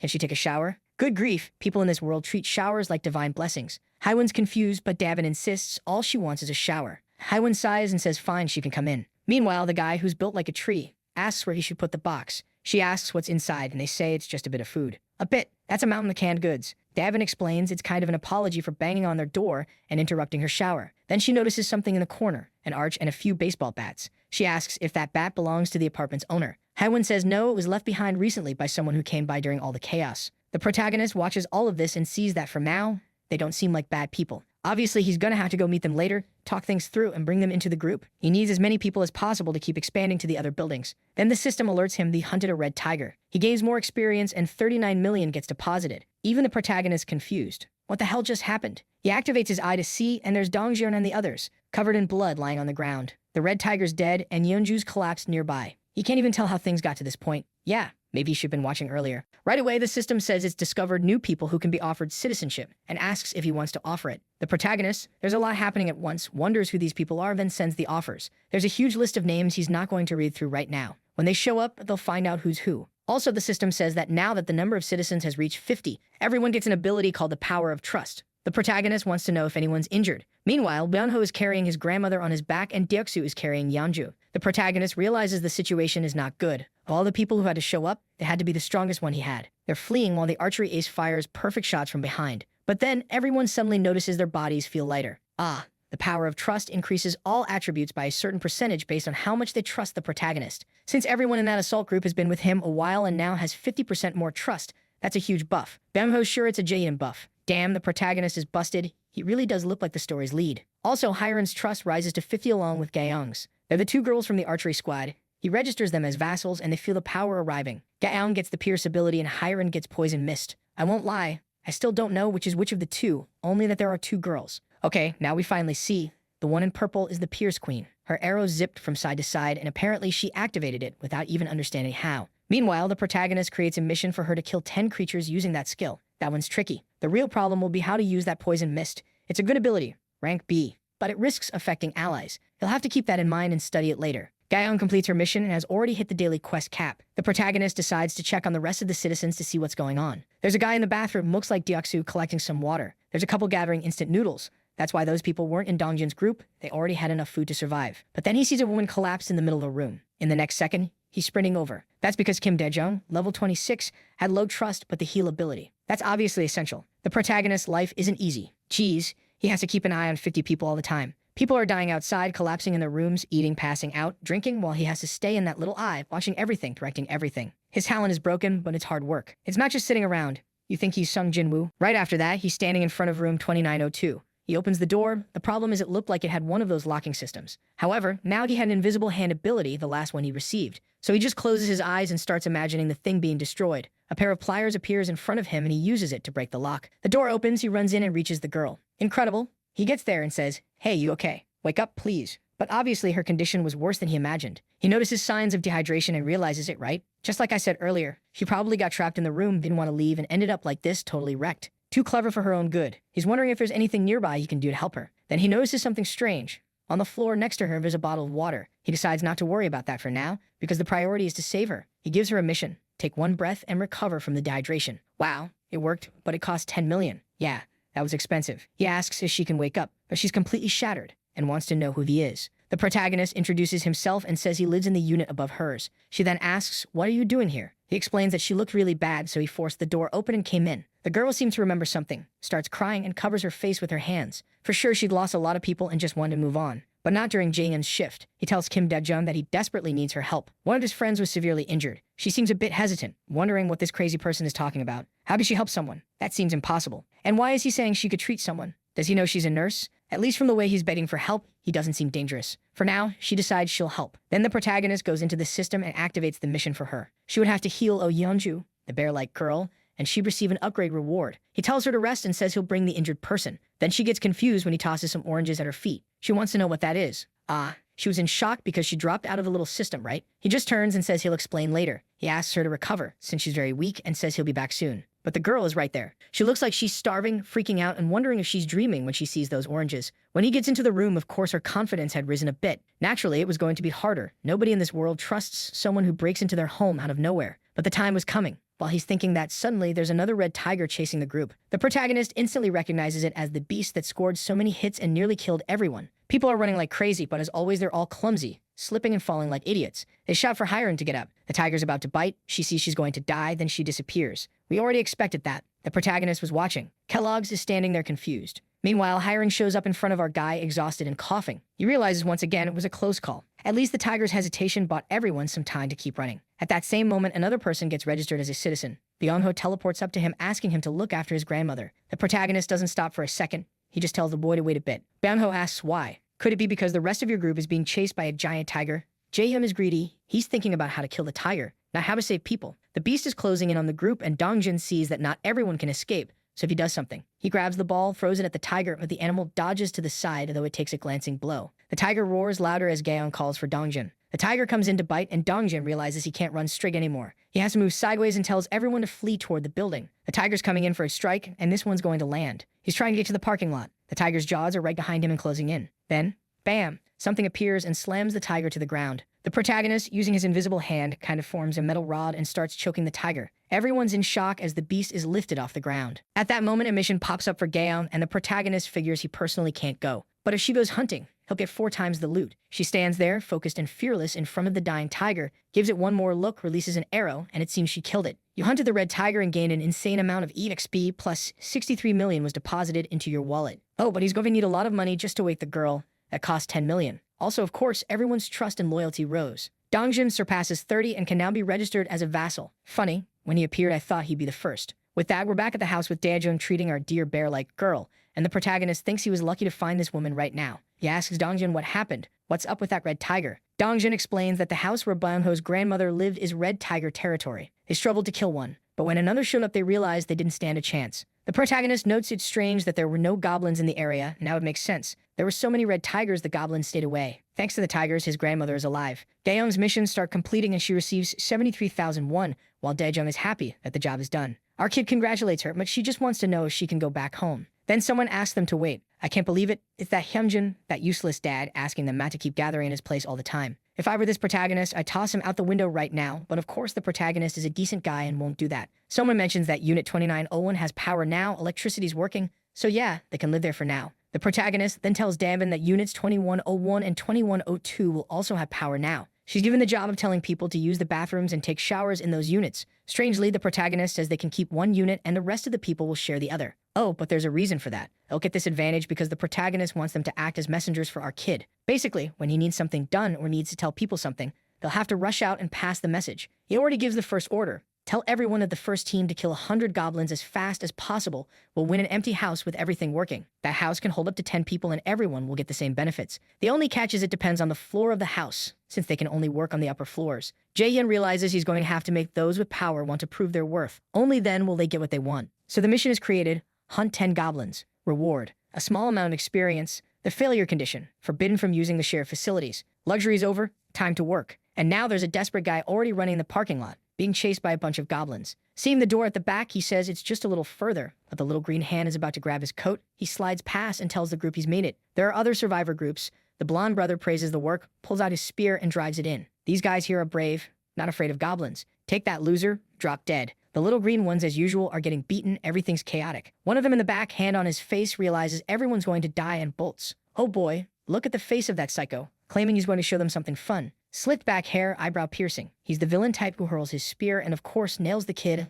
like a Spartan. The friend praises him and now he wants to know how many they killed. One killed 22, the other 23. Apparently there are some twin brothers, huh? Right then, the red one says they killed over 100 perfect, but the kid who lured the goblins is there demanding Sung-yup explain himself. He said there would be at most 10 goblins. The guy's already furious, asking why he's being so ungrateful. The kid insists there clearly weren't just 10 goblins. The guy tells him to calm down. The result was good, and besides, everyone's going to get a house. But the kid says obviously he almost died. Sung-yup steps forward telling his little brother to take a look. Who came up with this hunting method? Wasn't it him? So yeah, he's the captain and came up with a plan. Also, the spears were made by the brothers. The kid didn't trust his running ability, so that was the only thing he could do. If he doesn't feel like staying on the team, he can leave. Having him or not doesn't make that much difference. The twins both try to break up the fight, telling Sungmin, the runner, to calm down a bit. Meanwhile, Sung-yup saying that this bastard's got some nerve to say anything after just running away. But they decide to turn around fast and go claim the reward on the 21st floor. It was time for them to win a new home. But when they get there, Davin says, unfortunately, another team already took the reward. The others are all open-mouthed, not understanding, asking who could have been that fast. He tells Davin, hold on a second, stop joking and say it already. This is our Spot, who hunted faster than us. She says she's not kidding, just look, the people are right there. That's her brother, who I don't think is part of this, and 2 old men. There's no way those 2 geezers hunted that fast. She explains something about them giving up the house so their daughters wouldn't have to do quests. Davin, confused, says Juho's daughters are too young, but the old men insist they're adults already, so they count for the mission. I have no idea who this Mr. Juho is because that couple over there is Hyunjin. The guy passing the info, Minho, also says that besides the rooms, they get bows and arrows. She asks if they'll keep hunting and he says yes. Everyone has to keep killing goblins in the area. Suddenly, Sung-yup tells the 2 to shut up, asking what's going on, that they're giving special privileges to these guys. Clearly it wasn't fair. Davin says Jae-hyun knew this would happen and told the other teams that finished to go up to the 30th floor. Davin smiles and tells them to go grab the new reward. Jae-hyun would be waiting for them. In the elevator, the guys are laughing, saying, this Jae-hyun, everyone talks like they respect this kid who's probably younger than all of us. What a joke. The twins agree. This idiot thinks he's God or something. The guy who became a cult leader in this apocalypse gets mentioned. Someone in the background says, guys, we're going to get the reward. How about we just keep quiet and take what we can? Because everyone's goal seems to be backed by him. But everyone stares and calls him a bastard. Crazy. At that moment, they reach the 30th floor and the door opens. The protagonist strolls onto the walkway with his hand in his pocket and says hi to the guys. Suddenly, everyone's stunned. The redhead is shaking. I'm Sung-yup. Our kid greets him and says he saw how the team hunted and made great use of the barrier. That was well done. Now the redhead's in shock. How did you know, buddy? The protagonist ignores him and says he'll give electricity, water, and gas to units 1301 and 1502. The guy asks, huh? How are you going to do that? The protagonist just says they kill 100 goblins, so they deserve it. Also, he's not a cult leader and has no intention of becoming anyone's god. Then he has one last request. So those 3 idiots who were talking crap, they got screwed. Next room, they're running into a pack where now some buff goblins and an orc are behind them. The guys from the corner, all in shock, and someone yells to throw. Donghyun stands there, smiles, grabs a spear from his back, and says it's fine. He already awakened with the Knight and Lancer class, level 33. Pretty high rank. His first skill is Throw, rank B, which consumes mental energy to hurl a spear, plus Piercing, which lets him fill an object with mana so it easily penetrates targets. He also has the Knight class that increases his stats based on loyalty. He throws the spear and it hits the beast right in the belly, sending it flying backward. Another tries to close in the same instant and faces him, but from behind comes a perfectly aimed arrow. It's her, the Queen of the Air. He jumps on her back, grabs another spear, and finishes off the last one. Damn, these people are good. That beast was level 19, and he earns 3 million won. A bit later, he finds some other survivors and rescues them. As always, our boy offers citizenship. With that, they're reaching 200 citizens now, and that means he can start collecting taxes. Oh yeah, this is the beginning of the end. Capitalism has arrived. He collects 10% of everything citizens have as a tax, but there's a 30-day cooldown. The protagonist realizes that everything he provides for these people, a portion of it will come back to him. But he also realizes it would take him about 10 months to collect enough to make it fully worthwhile, and he doesn't have that much time. He needs to send people out soon to save his parents, so he changes the distribution rate to 30%, saying it'll be an investment. Right then, the house skill reaches level 10, and he feels pain in his chest. The building zone starts expanding, now covering all the floors. The system notifies him that he owns an entire apartment complex, and with that, he receives 1 billion won. On top of that, the construction function has been unlocked. He immediately checks what he can build. A solar power generator for 133 million, a store for 219 million, a training center for 300 million. The solar panel would generate 30 million won worth of energy per year. But to him, that doesn't make sense. It costs 130 million, so you need to let it run for 5 years just to break even. He refuses to build the panel right away, saying there's a better way to spend that money, like leveling up Danyan or someone else. That's when he realizes the 1 billion won is marked as funds, and funds can only be used for construction. But in that case, at least it won't affect his wallet. If that's how it works, of course he's going to use it. So he decides to build the first panel. But he already suspects one won't be enough and asks if he can build another. Unfortunately, only one per building. Then he checks what the store is about. Basically, it's a system that lets other people access the items he can craft. Naturally, they pay and he earns. That's great because in this building, most of the time, people waste energy sharing resources, walking back and forth. With the store, things would be much easier. Plus, he can set any price he wants, making the money distribution even more efficient. The system asks him where the store should be located, and he decides to place it in Unit 101. 47 hours until it's ready. Now the last thing missing, the training center. A basic facility where people can increase their strength and endurance. When they train there, efficiency is doubled, and if the person is below level 15, it's tripled so beginners can level up faster. The protagonist likes that. It's the perfect place to assign missions to people who are too weak to go hunting. He decides to convert the second floor into a training center, which will take 71 hours to complete. Then the system notifies him that the original store skill has reached level 5. He can now register up to 500 items, and a modification feature has been added, meaning similar items can also be purchased. Curious, he clicks on water, and several brands appear. Same thing when he clicks on ramen. Different flavors show up. That's extremely useful. While he's exploring the system outside, Deoksu is tearing through orcs. The beast strikes his shoulder, but the armor holds and he counters with a halberd slash. At that moment, Dongyan calls him over and asks, what happens if he throws the halberd? The idiot's kind of confused, wondering why he's asking that, and his friend just asks to borrow it, saying he wants to test something. He starts imbuing the weapon with an aura and sends it flying. Deoksu asks what the hell the guy is doing, but his friend tells him to calm down and asks him to try unsummoning and resummoning the weapon. Right away, he gets what he's trying to do, stretches out his big hand, and the item reappears. He praises Dongyan, calling him a genius, and Dongyan shrugs it off like it's nothing. Then Hiren says she has to go because she needs to grab some arrows, but she hears something behind her and an arrow quiver lands at her feet. She's a bit baffled. What our guy gains is the Omnifocus ability. It lets him use another skill while he's observing an area. The badass returns to shooting arrows, right? Capitalism keeps getting stronger. It won't stop for a second now, girl. The group finishes another mission, and he gets another 2 million won. Gaiyong levels up too. The protagonist is excited. Really, everyone could keep gaining more attributes and tackle harder missions. He's starting to have a little hope. The problem is his father's house is 10 kilometers away, and it would take at least 3 hours on foot to get there. So he leaves the room, takes the elevator, and goes up to the rooftop. From there, he can see the whole city destroyed. He really needs to hurry. The fastest way is with Dongyan's group. We see that Moon, the glasses guy, has already reached 50 trust and received a crow ability. It isn't the best for fighting, but it's good for reconnaissance. Yeonju is still at 12 trust, the bear girl. Dajun, the healer, is already up at 60 easy to trust. The protagonist wants to make them a perfect team because a healer throwing heals on the bear would be a solid combo. The problem is Yeonju still doesn't trust him enough to become a vassal. Hilda already had a blessing ability that temporarily raises someone's physical power by 70%, and she has rank B armor. The protagonist realizes that those who had good abilities before he awakened have an absurd advantage. He tries one more time to give Yeonju a mission to resurrect her son, but unfortunately, he doesn't have the money. After those 2 red tigers that dropped so many millions, I can't even remember how much. There's obviously nothing to do but hunt level 40 monsters to get even bigger rewards. Brutal protagonist. Time limit 24 hours and penalty is death. However, the system won't allow it because he doesn't have enough money to pay someone soloing a level 40 monster, It'd be too expensive for one person to take on a level 40 alone. Then he gets a reward from a group that hunted an orc, and he gets an idea. Instead of making the mission just for her, he creates a group mission for everyone. Hunt a level 40 monster. The initial plan was to put Yeonju beside him, though I don't know if giving her a mission where she dies if she fails is a good idea. A little later, he's back in the room and someone's desperately pounding on the door, begging him to open it. Oh, it's her, asking if it's true. Now he gets it. The mission to save her son became possible because he's risking the lives of multiple people. Incredible. Everyone's going to die now if they don't save this woman's son. But she's emotional and thanking him. I'm sure the resurrection will be half-ass, since she says she only wanted to spend 1 day with him just to see him. So clearly the day she gets to see him, he'll disappear right after. At least with that, the woman's loyalty finally exceeded the required amount and she's registered as a vassal. Shortly after, the protagonist is testing his power. He notices that he can, for example, mess with the electricity and the lights,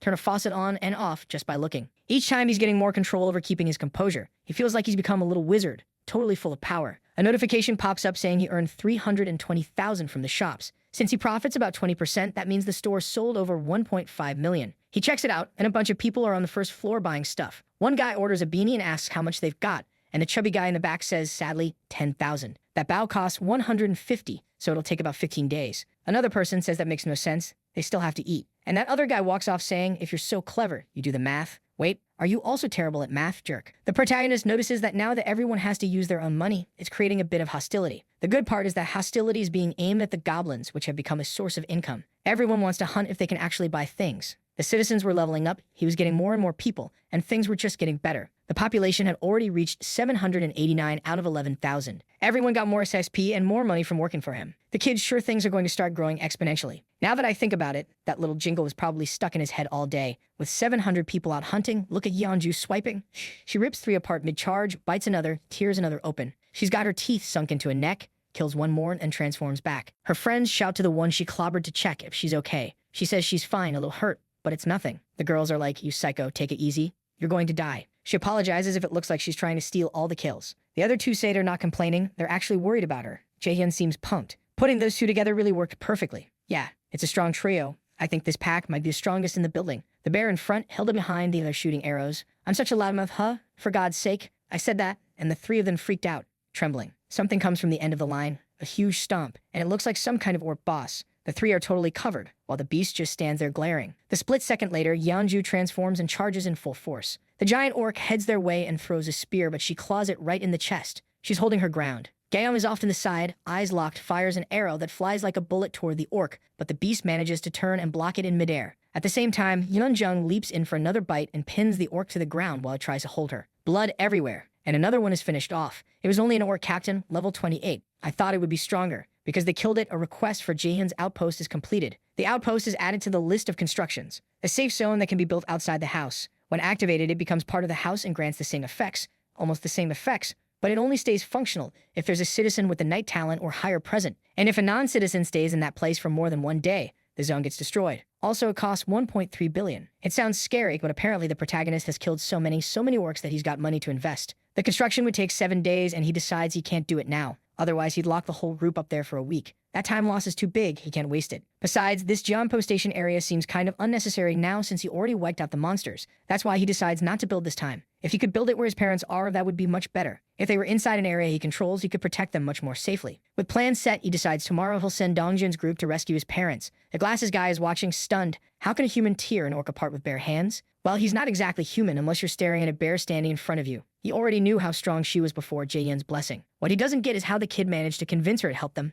Maybe she gained a new ability. That's when the group shows up, calls for him, and says they need to go. He summons the crow and it lands on his arm and praises the protagonist, saying he's a good kid. That's the call. They need help catching one more. Off you go, little bird. And there he goes, flying over the whole city. Moon is able to share his view and says there's no problem. They can leave. But there's a little rat sneaking behind him. They get off the subway anyway until he looks back and sees the thing staring at him. The rat jumps.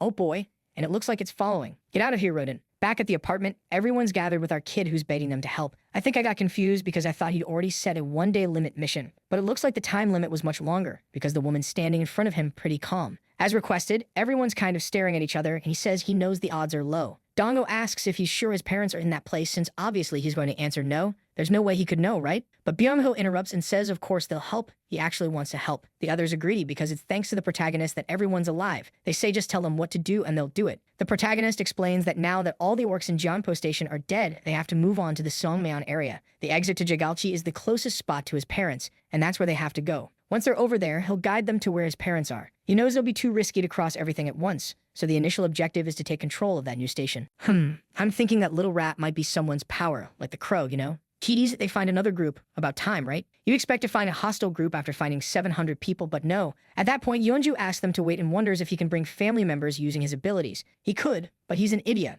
and wants everyone to risk dying like fools. The protagonist thinks he obviously already tried. For example, he could assign a mission to teleport someone there as a reward. That's why he was so excited about the feasibility of Byung-ho's idea. But of course the system didn't allow him to give that reward or that mission. That's obvious. His zone of influence has to reach where the person is. And considering his parents are 10 kilometers away, at this pace, by the time he gets there, everyone will be dead. He just says that, unfortunately, he's not powerful enough. There are things he still can't do. But he tells her she doesn't have to worry. The promise he made to her is a vow he'll keep. Her trust suddenly rises and she smiles, thanking him for being honest. Our protagonist thanks everyone too and asks them to rest. Dong-hyun is leaving, waving goodbye to our kid, when a message pops up saying an unregistered person is asking to join. He offers citizenship on the spot and someone named Seo Yoo-jin accepts. Level 31 with the Rat Queen ability. The protagonist finds it suspicious because she already seems awakened. My god, when we saw the little rat earlier, I thought she was controlling it, but it looks like the girl might actually be a rat. She's wondering who these people are. She can't believe humans are strong enough to kill orcs. Maybe they're all awakened, but how is that possible? She decides to stay on watch, gather information, and try and understand what's going on. It's getting hard for her to deal with all of it,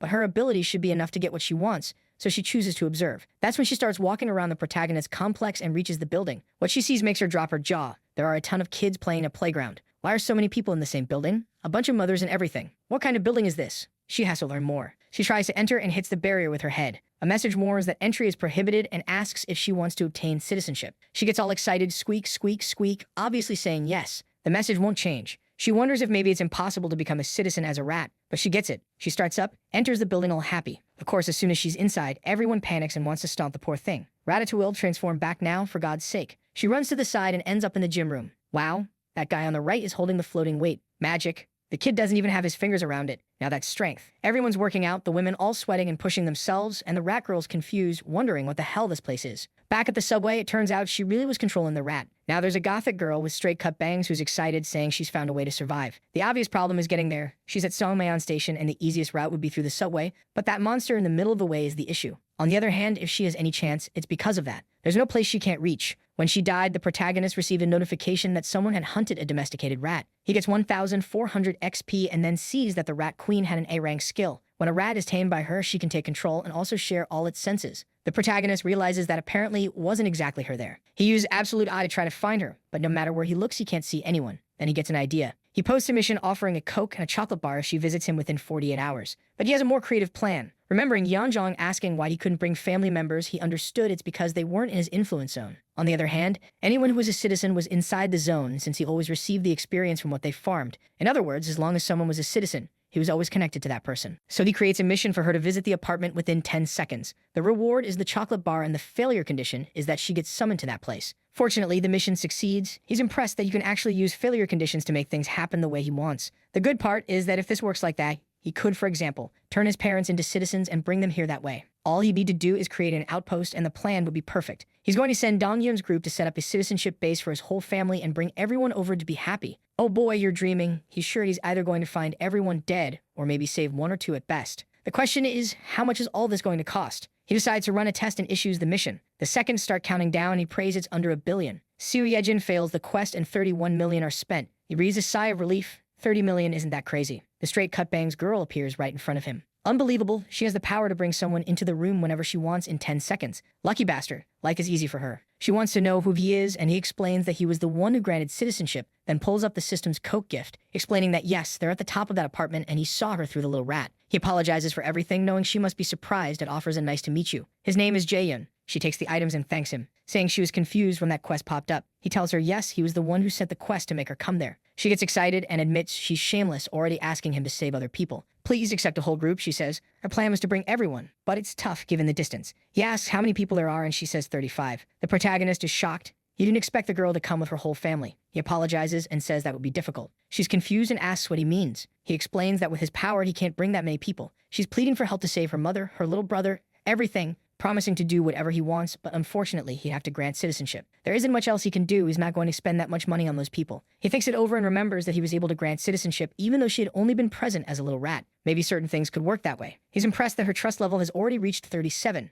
Her desperation must have been so intense she had no choice but to trust him. He asks, "Are you willing to do absolutely anything?" She says yes, everything. I can't even list what this involves. This protagonist is way too kind and naive. He tells her she'll have to trust him 100%. If she says yes, he guarantees he'll save her family. Of course, she already trusts him. She clasps her hands together and vows to do whatever it takes. Her trust rises even more and hits 50, unlocking the loyalty system. The protagonist goes to register her as a vassal. Now he wants to see what happens. Flames appear around her and she unlocks the Night Tamer ability. The tamer skill increases the stats of monsters she tames by a certain percentage based on their growth speed. Basically, tamed creatures can level up and grow stronger faster. Sneaky protagonist. He tells her to control a rat. Since she's now one of his vassals, he can always see them no matter where they are. He can observe the little rat she's watching. He sees members of her group looking at a rat and assumes it's probably Yejin's. Because he has that ability to use powers anywhere he can observe, he opens the system and makes food rain down in front of everyone. People are a little startled, but they already assume she sent it. With that, her trust rises even more. The protagonist gets excited. This combo of skills is working better than he imagined. Plus, Su Yejin's ability combined with his absolute eye is a perfect match. Now he can basically browse through over 1,000 rats and see everything happening across the area. Finally, he has reconnaissance troops to watch the whole region. The protagonist then briefs her about the Nambomina area, which is near the subway and where he wants to take her family. He got lucky because she's close to that region, so with her rats there, it'll be perfect. Definitely better to send some rats to scout before Dongjin's mission. After all you have to do is send those stinky things. Suddenly, there's a little rat on her shoulder. Where did you come from, buddy? Is there a rat in that cap, like in the movie, controlling her by her hair? I might be going a bit far. She offers help, grinning and saying he can count on her, and her trust keeps climbing. Crazy, but won't she send the nearest rats? Come on, send the one's closest girl. Then the protagonist asks her to check the subway, region number 1. Immediately her face changes. If he's planning to go through there, she says he better change his mind now. He wants to know why, and she tells him there's a gigantic monster at Siumian Station. He asks if it's that strong. She just shakes her head yes. He tells her to send a rat so he can see the thing. The little creature runs through the subway, climbs on a bench, all terrified. There's an orc being devoured by a giant snake, like the first snake Sung Jinwoo killed. We're back to that. She's just staring at the rat,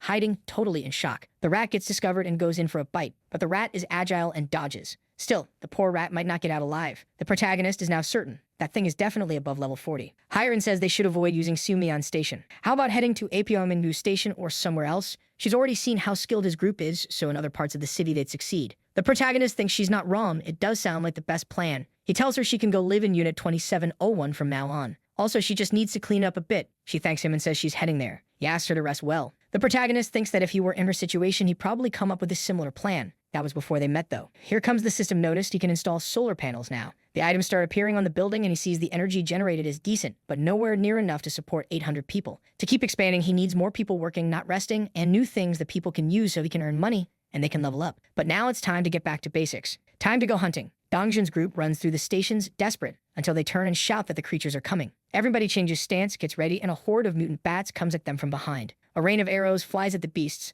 They're all pierced and fall dead. Gaeyoung asks if anyone's hurt. No, everyone's okay. Hiren asks if they're really going to be able to kill that snake Ji-Yun mentioned. Gaeyoung says it's worth a try. After all, he can summon them at any moment if they're in danger. That relaxes everyone. They say there's really no reason to worry. And of course, the exact moment someone says there's nothing to worry about is the perfect time to die. They press on through the station until everyone's expressions change. All that's left are the goblins that probably ran into the snake. Dongjin tells everyone to hold their positions and keep moving forward. Suddenly, he freezes and tells everyone to stop. Holy crap, they come face to face with the snake, and the thing is enormous. Right away, Doksu yells, asking how they're supposed to kill something like that. They tell everyone to duck. Something hits while someone covers the other line. Everyone's crouched down, the whole place trembling. The protagonist has a mission pop up, but nobody understands what just happened. Dongjin is confused. Why did he get this now? Then he notices. The snake is oddly still. It just collapsed to the ground instead of attacking. Everyone's puzzled. The creature seems kind of bloodied on the inside. Yeonju and the protagonist lock eyes, and he doesn't know what's going on, but he grabs the spear on his back and hurls it toward the creature's head. The story explains that a giant snake is truly giant, big enough to swallow a horse, which is dangerous because while it's digesting something that size, it becomes exposed.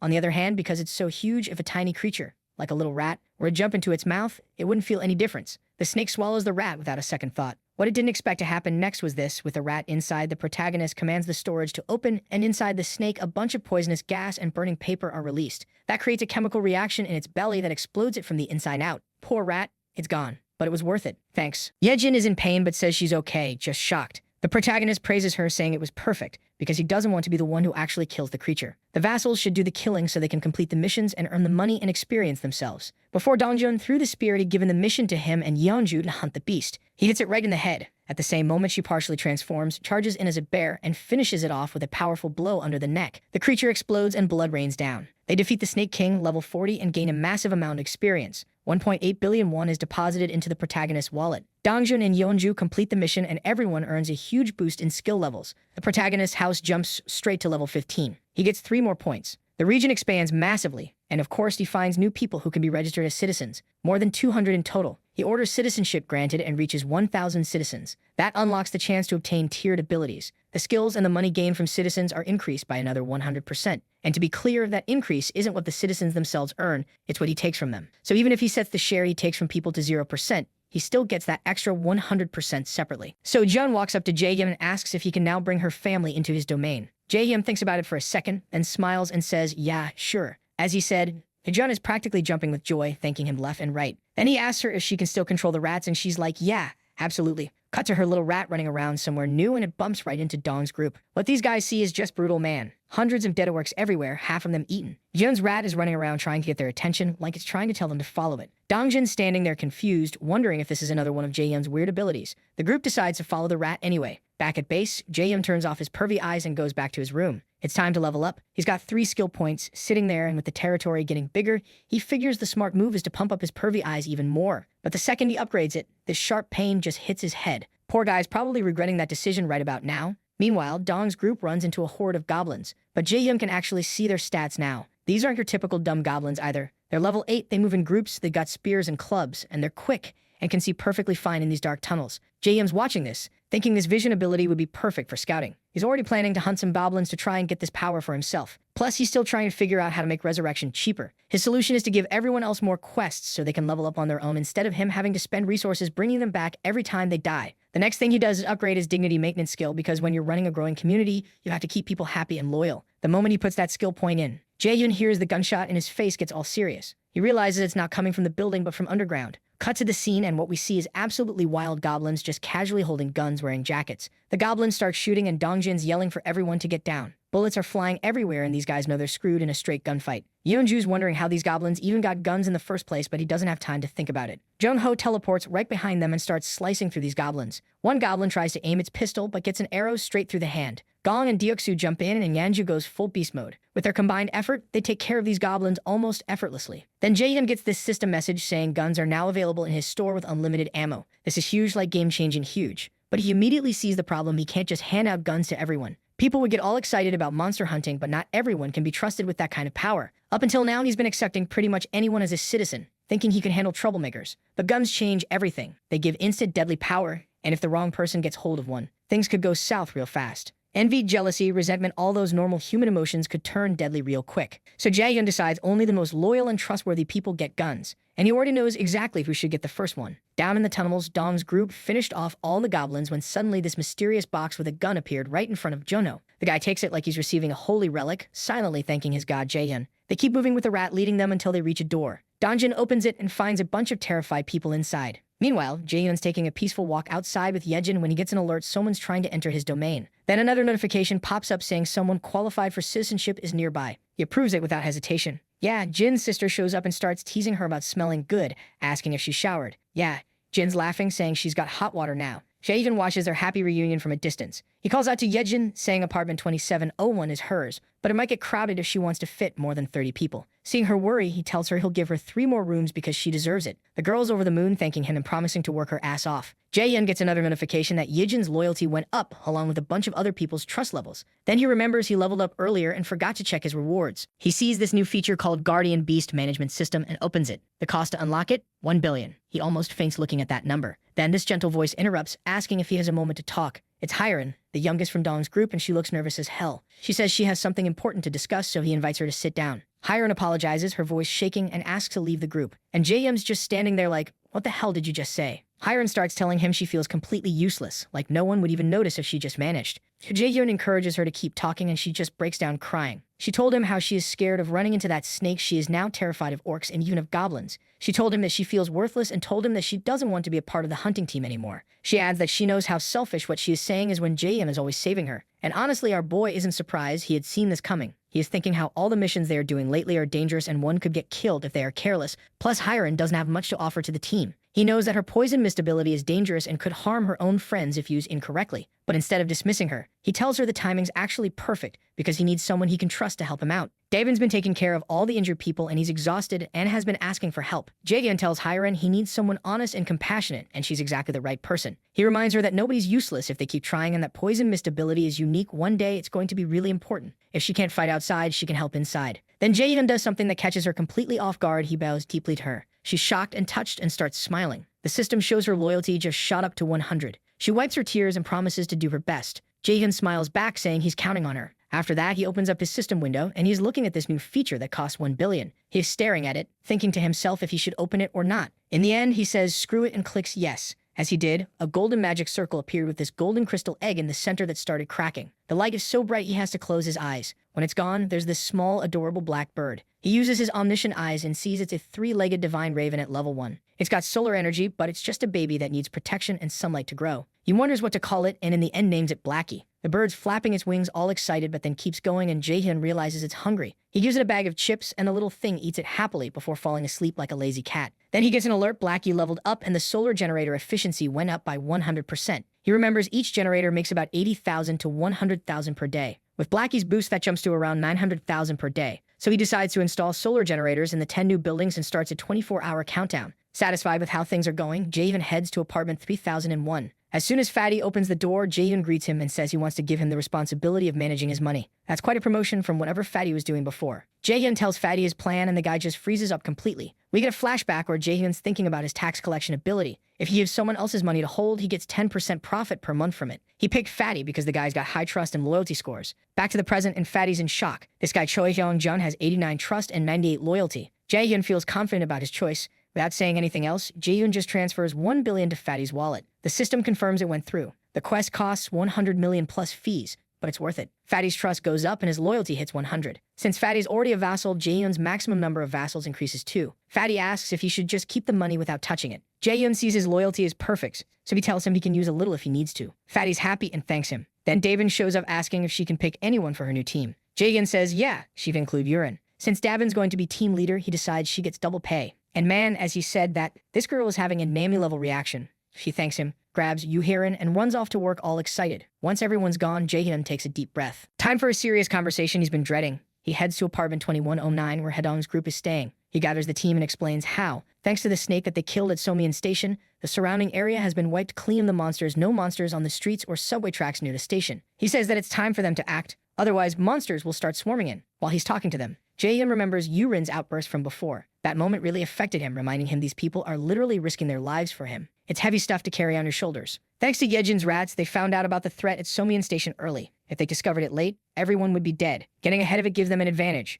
Jaehyun understands the harsh reality this world is brutal, and anyone can die, but even then, he wants to protect the people he cares about. With all that weighing on him, he tells the group they're heading to Jagali Station tomorrow morning. Later in his room, the system pops up. Solar generator power increased by 100%. Plus, Blackie leveled up again and unlocked sun power and elemental magic. As Blackie's owner, Jaehyun inherits this power too. So now he was looking at the system window dumbfounded, wondering if this magic is actually what he is thinking about. He raises his finger and a small flame appears. It feels strange but familiar. Later he goes to an isolated area and tries to imagine a huge flame. He stretches out his hand and focuses the energy but only gets a tiny flicker. He's disappointed at first but then gets curious. He remembers the special gas his ability creates. If you mix that gas with flame, the results could be explosive. Right now, it's just a baby flame, but one day it could become something terrifying. Feeling excited about the possibilities, he ends the test and goes home. While eating, he gets another notification: 2 solar generators have been built. Blackie leveled up 3 times, so the generators are now 8 times more powerful, turning the surplus into money. Just then, Yejun comes in and thanks him for letting her rest. Jaehyun tells her she deserves it since her abilities are top-notch. He says he's going to need her help again. Dongjun's group is waiting at Seumyan Station, and he wants her to guide them. Yejun agrees, saying her rats are already exploring the subway tracks. She tells him that they can get to Chiang Station without problems. Jaehyun asks what happens after Chiang Station. Yejun gets serious and warns him the danger starts at Busan Station. She suggests he see it for himself. She sits down and activates her power while Jaehyun connects his pervy eyes to the rat's vision. What he sees is absolutely horrible. The path ahead is a mess of rubble blocking everything, the tracks are flooded, and it's impossible to get through. Yejun explains one of her rats went further and found total destruction with no intact structures. Hearing this, Jaehyun is wondering, what could have caused that? Are his parents still alive? Then, while sharing the vision, Jaehyun notices something that makes his eyes widen. On the ground, there is this massive footprint. And just like that, all of this destruction started making sense to him. These buildings didn't collapse because of an earthquake. Nah, judging by that massive footprint, something massive walked through there. Then this loud, deafening sound echoes nearby and the walls start shaking. Each step feels more intense, and Jaehyun's wondering if the monster is getting closer. The tremors keep going and he's worried the whole building might collapse.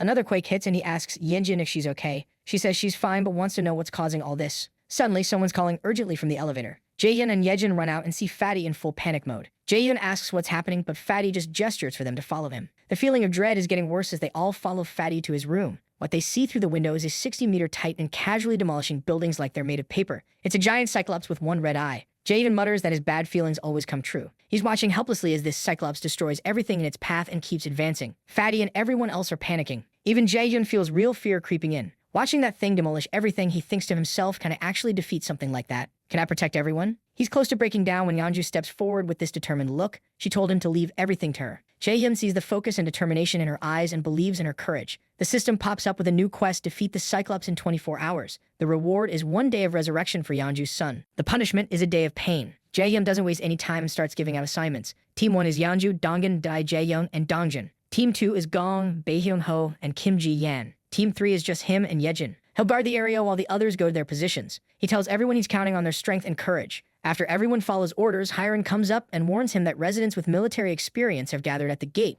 while everyone else evacuated to the basement. Jaehyun thanks her and tells her to go to the basement too. But Hiren hesitates. She's terrified but wants to help anyway. Jaehyun can see both the fear and courage in her. She admits she's scared but wants to contribute. This makes Jaehyun smile and he tells her to go with Yejin to the gate. When he gets there, he finds the number of people pretty small. A lot of folks chose to hide instead of fight. Then the red jacket guy approaches, asking what they should do. Jaehyun asks about Becky Yub and the twin brothers. The red jacket guy looks away and stays silent. That silence says everything. Jaehyun realizes Beckham Yo and the twins fled to hide in the basement. A wave of disappointment hits him. Hundreds of people, including Bizong Yob, chose to ignore the danger and prioritize their own safety. For Jaehyun, these people chose comfort over courage. He sees them as cowards who abandon their responsibility, leaving the burden to the brave ones. But despite his frustration, he'll never forget the 101 brave souls who answered the call. These people aren't stupid. They didn't show up because they didn't understand the danger. They showed up because they knew the truth. If nobody fights, everyone dies. They chose to protect themselves and their families. Jaehyun remembers something he heard once: courage isn't about not being afraid, but about acting despite the fear. That gets him hard. In this brutal world, the people who act despite their fear are the ones ensuring everyone's survival. And right there in front of him are 101 brave people. Silently, Jaehyun thanks each one of them. Determined to reward their bravery, he opens the system and suddenly guns and unlimited ammo start raining from the sky, shocking everyone. At first, the group hesitates, but when they actually hold the real guns and feel their weight, new hope is born. They might actually have a chance against this monster. The giant Cyclops lets out this terrifying roar that makes all the buildings shake. Nearby, Dongjin's hiding with a spear aiming at the Cyclops' leg. He throws it with everything he's got, and the weapon buries itself deep in the monster's leg. The Cyclops roars in pain. Now it's furious and looking around for whoever threw that spear. It spots Dongjin, who just freezes up completely. The monster starts advancing, dragging its wounded leg behind it. That's when Yeonju and her beast form attacks from behind. She digs her claws into the Cyclops' already wounded leg, doing even more damage. The Cyclops roars and falls to its knees. But her attack wasn't enough to seriously hurt the Cyclops. It gets back up, takes this massive stomp, and hurls her away like she weighs nothing. She gets a distant building hard. Looks like it's over. The Cyclops bends down, ready to finish her off. But then this loud voice echoes through a megaphone. It's Deoksu calling the Cyclops an idiot and saying its balls are in its eye. The Cyclops actually understands the taunt and looks at Dongjin. Its huge eye sees the spear still stuck in its leg and realizes Dongjin was the one who threw it.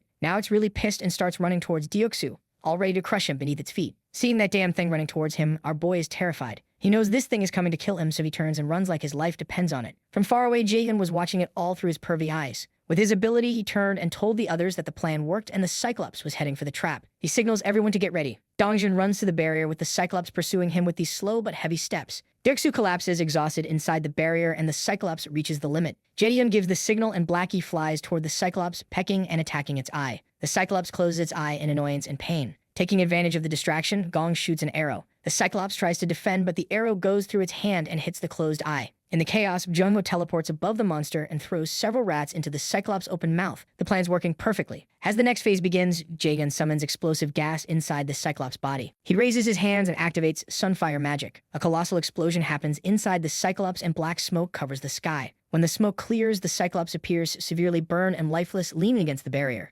Everyone's shocked. They thought they were going to die, but it seems that one-eyed bastard was the one to kick the bucket first. But Jaehyun knows something's wrong. The Cyclops isn't dead because the system hasn't confirmed it. He orders everyone to stay alert. Then Fatty calls Jaehyun with a trembling voice, asking him to turn around. Jaehyun turns carefully and, to his shock and horror, sees the Cyclops' red eye staring right at him. That murderous gaze looks like it wants to devour him right there. Jaehyun panics, unable to believe the monster survived. But before he can process what's happening, the Cyclops raises its hands and slams them into the barrier. The barrier's holding up against this massive Cyclops, but our boy is sweating bullets thinking, this thing's gonna crack any second now. Seeing that the Cyclops can't enter, Fatty orders the citizens to open fire, and with that, they hit this bastard with some American justice. But our boy is thinking that while they manage to stop this thing in time, there is no guarantee how much longer we are going to last. He's got his invisible hand trick going to protect everyone but man. Even though the barrier's tough, the shockwaves are absolutely wrecking everything around them. Buildings are crumbling left and right like they're made of cardboard. Seeing that when the giant was going all out, the barrier held, the citizens decided to deliver some more American justice to the bastard, and Jihyun is standing there thinking it's not like the attacks aren't doing anything. If we keep this up, we might be able to take that beast down, but deep down he knows too that it'll take forever,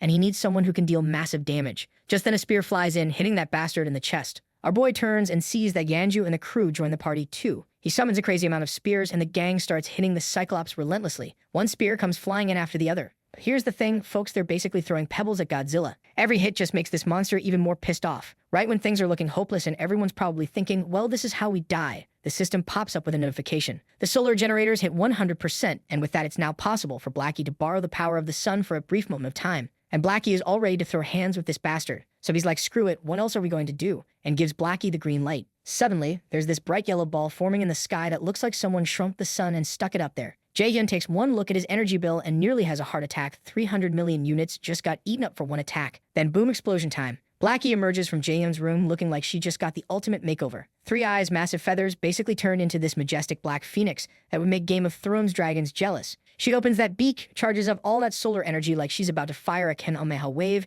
and blasts the Cyclops right in the chest. The attack punches a hole straight through the monster, but that damn thing is still standing there like, is that all you got? That's when Yanju decides it's her time to shine. She transforms into her bear form, jumps through the air, and delivers the final blow that finally puts down this level 51 beast. The moment that Cyclops hits the dirt, Jaehyun's getting showered with X. His head starts killing him as his domain expands to cover more buildings. Plus he gets another 10 billion just for construction work. Just then, Blackie flies over, acting all proud, rubbing her beak on his nose like, yeah, that's right, I'm the real MVP here. Praise me, you human bastard. But now, our boy is still mad about the 300 million that Blackie used, and Blackie's reaction to that is just adorable. But honestly, he's not complaining. 31 billion profit, and everyone's still breathing. That's what we call a total victory. Watching Blackie one-shot a giant Cyclops was probably the most insane thing he's ever witnessed. He's petting his evolved phoenix, thinking about how brave she is, and if he should summon all 10 beasts. He opens up the system window and sees that the price has gone up. Now it costs 10 billion to summon beast. Before he could think about what the hell happened, he heard a loud sound. It's Yanju making some kind of sound, and that's when Jaehyun notices something weird. The usual system notification sound changed into something completely different. And by the look on Yanju's face, this is exactly what she's been waiting to hear for ages. So we get a flashback before all that Cyclops madness went down. There's this guy chilling in some abandoned building using his water powers to fill up bottles for everyone. The people around him are acting like he's their personal savior just for giving them clean water. Our water wizard is standing there having an existential crisis because they're completely out of food. He's got a whole line of thirsty folks waiting for their daily A2O ration. He's got the water side covered, as he can summon it as much as he likes, but their food is running out, and with these monsters running around, it gets harder and harder to obtain food each time. The dude's getting that sinking feeling that they're going to have to abandon their little safe haven soon. And the whole building starts shaking, and everyone's first thought is earthquake time. But nope, some guy comes running screaming about a monster outside. The water guy freezes up. He ran to the rooftop, and there's that massive Cyclops just standing there. The white-haired guy next to him is having a panic attack, asking what they should do, while Junhyuk is already in tactical mode, telling everyone to hide in the underground basement. He tells the white-haired guy that apart from that, they can't do anything against that thing. While they continue talking among themselves, Blackie had already taken care of the Cyclops. They turn and see that the thing they were so scared of earlier was reduced to ashes in an instant. Seeing that the water guy is thinking to himself that it was an awakened doing, and if he wants to stay alive, he must stick close to that awakened, the next thing we know he has packed bags and is heading towards our boy's building. They reach the apartment complex and immediately notice these buildings are standing tall while everything else is destroyed. Hyun's walking ahead going, how are these still standing? When he face plants into an invisible wall, the system pops up with entry prohibited, but then asks if they want to become citizens. They accept and get their first mission, go visit Jaehyun on the 30th floor. They head to the 30th floor, and our boy is addressing them by names. Haeyuk takes one look at this guy, and his instincts are screaming this is the Cyclops Slayer. So he grabs Jaehyun's hand and basically goes, please adopt us. We'll be good. Cut to the heartwarming stuff. Yanju is serving up a meal to her little boy, Seiwoo, looking genuinely happy for probably the first time in forever. The kid's chowing down and asks whose birthday it is since they're eating seaweed soup. Just then, Jaehyun walks in and the little guy calls him Wizard Uncle. Yanju asks about the new resident, and Jaehyun mentions the new residents are settled but apologizes because they can't leave the building. Yanju's just saying, are you kidding? I get to be here with my son, this is perfect. The system confirms her loyalty jumped up and she's officially registered as a vassal, but honestly, you could tell just by looking at her face how happy this mama bear is now that she finally has her cubs safe and sound. While they're watching TV together, being a normal family, Jaehyun's thinking about his own family, wondering how they're doing in all this chaos. Blackie shows up to play with Yanju and her son, and watching them all together, Jaehyun is thinking about his family. He's wondering how his mom is doing, but then he consoles himself, saying that he can't panic, as one of Yenji's rats is currently heading towards where his family lives. With that, you will be able to deliver food and necessary supplies to them, So today's all about letting Yeonju enjoy her dream coming true. Jaehyun tells Yeonju to sleep in the master bedroom, but Yeonju says that he had already done enough for them and they are comfortable sleeping outside. But our boy isn't going to let a mother and a sweet, cute child sleep outside, so he insists. Seeing that Yeonju was going to reject again, he orders her to take the bed. Yeonju gives her son's hair a loving ruffle and are both thanking this dude for being so thoughtful. The kid waves at Jun, calling him Uncle Wizard before heading in, and Jun's just standing there with a satisfied smile, thinking life's pretty good right now. The scene shifts and Yeonju is singing these lullabies to Sue, and the sound is drifting through the apartment. Jaehyun's lying there on that couch listening to her lullaby, and these old memories of his mom start bubbling up. The next day is one of those perfect, slow days that feels like time doesn't exist. They're eating Yeonju's cooking and watching Sue's favorite cartoons, and the kids are chasing Blackie around the house, who just wants to sunbathe in peace. Then they're all napping together and playing with the toys Jaehyun bought. Then comes the gut punch scene. Yeonju's on her knees, saying goodbye, holding her son, pouring every ounce of love into that hug. The kid, being too young to understand going down, asks if she's crying. She's trying to play it cool, whispering she's not, but tears are streaming down her face. This little guy puts his tiny hand on her cheek, feeling the tears, and starts wiping them away, telling her not to cry. Yeonju breaks down because she's terrified of a world without him. Then this kid said his mom and promises he's right there with her. Those words hit Yeonju hard and she's sobbing even harder. The boy keeps trying to comfort her as he slowly backs away, looking her dead in the eyes and promising he'll always be by her side. She's calling his name with a voice that's completely shattered, but he keeps walking toward the sunset. She's desperately saying she still has so much to do for him when he stops, turns around with this gentle smile, and tells her that he loves her as his body starts disappearing into the light. Those words almost broke her, but she manages to smile through the tears and tells him that she loves him. Siwoo gives her one last peaceful smile, and with that he disappears. Jaehyun's watching all this go down. He's having philosophical thoughts about hope being a delicate flower that blooms in despair. He reaches out his hand, telling Yeonju not to lose herself in grief and promising this isn't the end. She looks up at him with this trembling voice, asking if it's really not over. Jaehyun says that if there's even the tiniest chance, he'll bring her son back over and over. Those words spark new hope in her,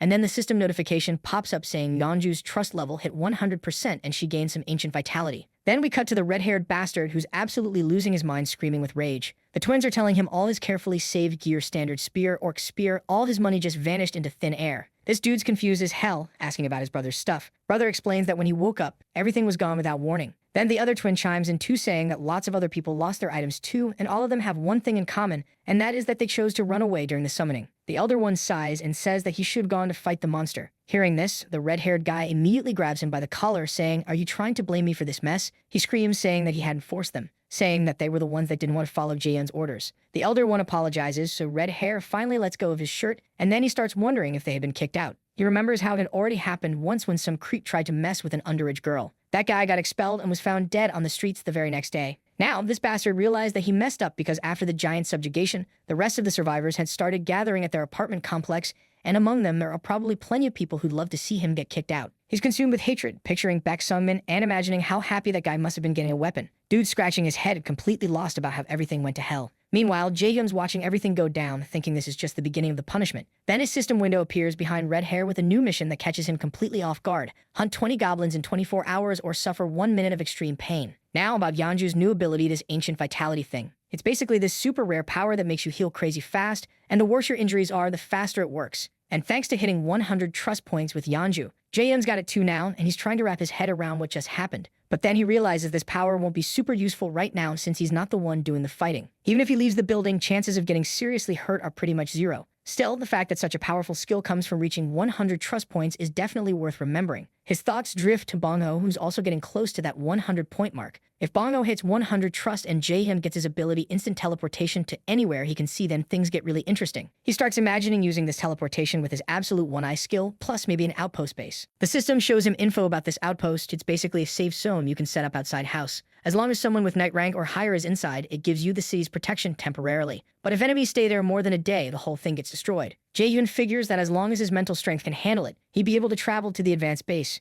So he makes a decision from now on. His main focus is strengthening his mental fortitude. All his missions are going to be about improving that one stat. Just then, someone calls his name. It's Yeonju saying she's feeling more stable now and asking for permission to leave. She wants to personally handle bringing Jun's family back. Jaehyun realizes the mission should have started yesterday, but the delay was his fault. Yeonju thanks him for his time and promises to find a way to repay his kindness. Jun thinks she read his mind or something. He jokes about whether he really seems like the impatient type, saying her words made him a little embarrassed. Yeonju responds gently, saying he doesn't seem impatient at all, and if she were in his position, she probably would have acted the same way. She smiles softly and admits that everyone values their own family most, and she understands how precious that one day he gave her and her son was. Jan smiles back and asks her to go to Unit 2901, where people are already waiting. They are not going directly to Seomi Station because the Cyclops attack destroyed a huge part of the tracks. The station itself is basically unusable now. So Jun decided they need new routes, and he's had Jun sending her rats to look for access points for the past 24 hours. Jaehyun activates his ultimate eyes to get full control of the situation. But then something unexpected catches his attention. The system shows a message about a level 7 tamed giant rat. He wonders if the rat evolved or something. He wonders if this is because Yejin gained a new ability when he registered her as his vassal. But then he notices something following the rat. It's a swarm of zombies chasing the rat.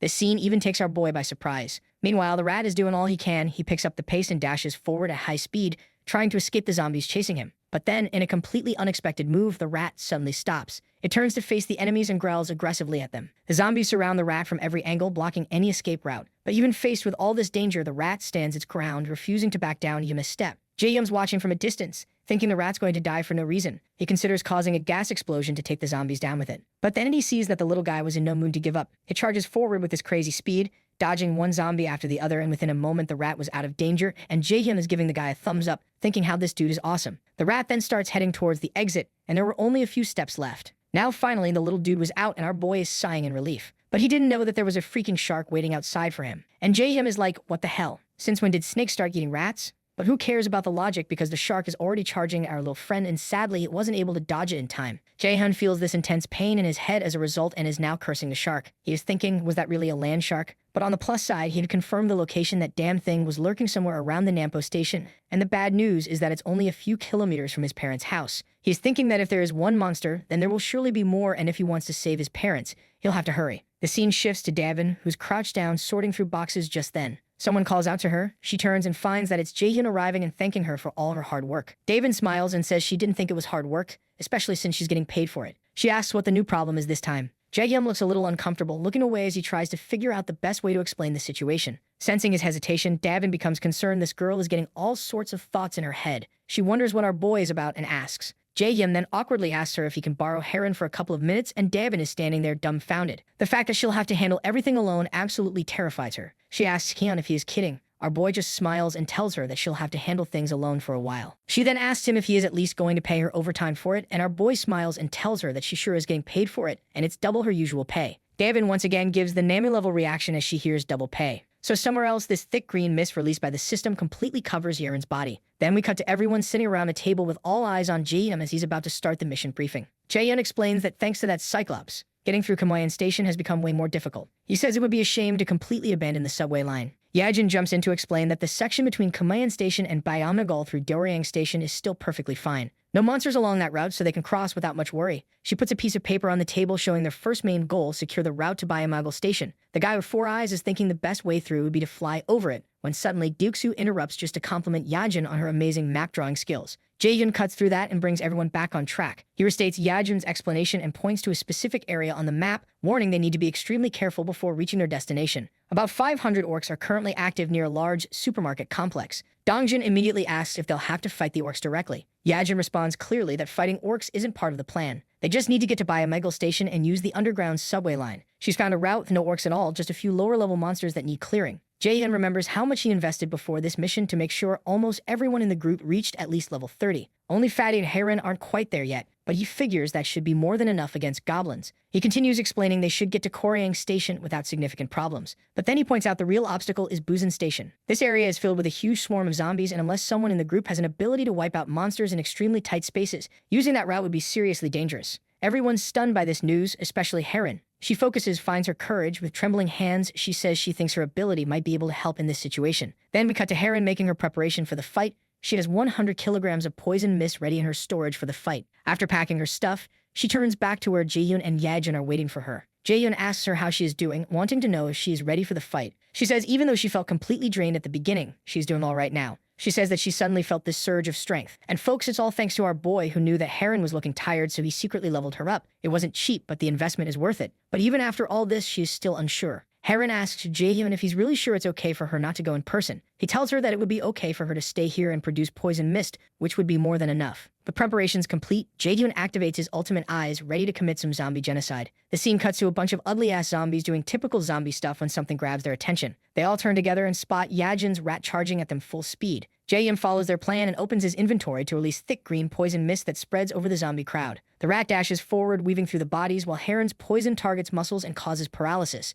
The poison makes living things suffocate, but zombies are already dead, so they don't need to breathe anyway. Jae-hyun saw this coming and prepared a backup plan, telling Yejin to take over when needed. And now the time had come. He gives her the go-ahead, and we cut to the subway, where a horde of rats is now charging towards the zombies. So while these undead bastards were lying there paralyzed, rats turned them into the experience. The system window announces the kill, telling our boy that a level 11 zombie had been successfully hunted. Along with the experience gained, a deposit of 120,851 was transferred directly to the digital wallet. Before he could even celebrate, Yejin told him that there is something wrong with the rats. The system pops up with this message: "Congratulations, your rat just hit level 9. And Jaehyun's standing there like, oh crap, this is bad, because apparently smart rats plus zombie blood equals potential disaster. This guy's brain immediately goes to worst case scenario mode. What if the rat gets infected? What if Yajin got scratched during all this chaos? So he's like, yo, can you still control these things? And she's all, yeah, but they're getting a bit aggressive. Javen breathes a sigh of relief, thinking maybe, just maybe, they can make it to Jagalki Station, and he can finally see his family again. Just then a system window pops up that someone's trying to break into their shelter. Our boy opens up the system and sees that 157 people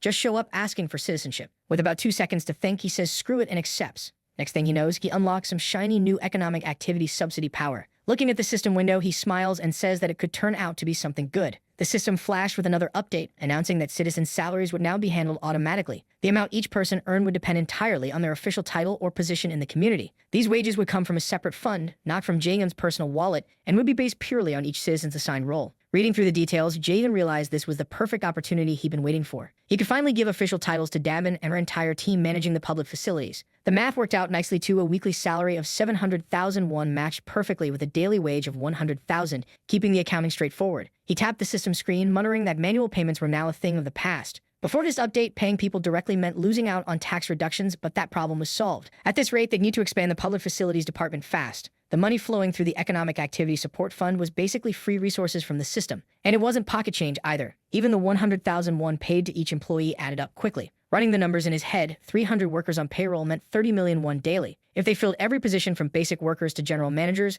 they could easily hit 50 million won per day. Jae-hyun could see the bigger picture forming. As this money circulated through the community, his tax collection ability would generate more income. Better yet, citizens would spend most of their earnings in his store, effectively cycling the money right back to him. Giving titles to as many people as possible seemed like the smartest long-term strategy. The question was which positions to create beyond facility management. After thinking it through, maintenance, cleaning, and security roles made the most sense as starting points. Without hesitation, he promoted Dabin to general manager. He remembered she already brought Fatty and Heron onto the team, though he couldn't quite recall who else was involved. Just then, the system caught his attention again. A message appeared showing that Dabin had reached 100 loyalty points, officially registering her as a vassal. That's when it clicked for Jaehyun. When citizens hit 100 loyalty, they automatically became vassals. This made him wonder if all vassals gained new skills at that exact moment. Curious to see what ability Dabin might have unlocked, Jaehyun was about to check the system when something else grabbed his attention. Heron was fast asleep on the sofa, completely relaxed and even drooling a little. Yejin looked at her and asked if they should wake her up. Jaehyun shook his head, saying they should let her rest. She'd done her job and was clearly exhausted. Despite trying to act tough, she probably pushed herself to the breaking point and deserved a break more than anyone. Using his invisible hand ability, Jaehyun carefully lifted Heron and carried her to a bed in one of the rooms where she could sleep more comfortably. Jaehyun turned to Yejin and asked how she was holding up. She replied calmly that everything was fine, especially now that they'd reached the tracks near the station. Jaehyun nodded and told her to keep up the good work. She smiled and told him to leave it to her, but then her face changed and something made her hesitate. Jaehyun noticed immediately and asked if something was wrong. She stammered a little, saying all of a sudden the connection wasn't working anymore. Jaehyun asked what she meant and she told him to wait a second. She closed her eyes trying to reconnect with the link, but apparently it was no use. She explained it was probably the distance. It seemed to be just too far this time. Jaehyun asked if the link had been working properly before. She said it was possible to go a little beyond the maximum range if the link was already set up beforehand, but now the link's reach was only as far as the central station. She turned to him, asking what they were supposed to do now. Jaehyun started cursing his luck, thinking how something always seemed to go wrong at a critical moment, and just beyond the station was the house where his family was supposed to be. He'd been counting on using one of Yejin's rats to check the house before making a move. Clenching his fist tightly, he asks Yejin to try once more. She agreed, saying she'd give it her best shot. Meanwhile, the system showed current locations of everyone in the mission. Yajin's rats were moving ahead to scout while Dong's group stayed further back, following at a safer distance. The scene shifted to the station where Dong's group had just arrived. Everyone stood frozen, completely overwhelmed by what they saw. The whole area was total devastation. All the surrounding buildings had been turned to rubble, and these giant footprints were everywhere. Four Eyes stared at the destruction in disbelief. Gaeon told him to start scouting the area immediately. Following her command, Jaehyun ordered Blackie to start flying above the area. After watching through the Raven's eyes, he reported there didn't seem to be any monsters nearby. Deoksu said the station itself seemed free of goblins too, and because of the massive rock slide, they should be able to move through without much trouble. The healer mentioned night was falling fast and they should find somewhere safe until morning. Gaeon quickly reassured her, explaining that based on how goblins usually act, nighttime was actually safest since goblins tend to hide once it gets dark. Donjin looked deep in thought and then said they should keep moving. If anything dangerous happened, there was a good chance Javen would summon them back right away. Suddenly, one of Yeonjun's small rats appeared, making gestures like it was trying to show them something important. It started following the rat. Looking around, Four Eyes said that the whole station has now been turned into a lake, wondering if this is that giant's doing. Gaeon replied it was very likely since the ground had shifted when buildings fell. They continued walking when Four Eyes saw something coming out of the water. At first he thought that it was a human. One of the girls quickly recognized that it was not a human but a damn siren. He acted quickly and told the group to cover their eyes.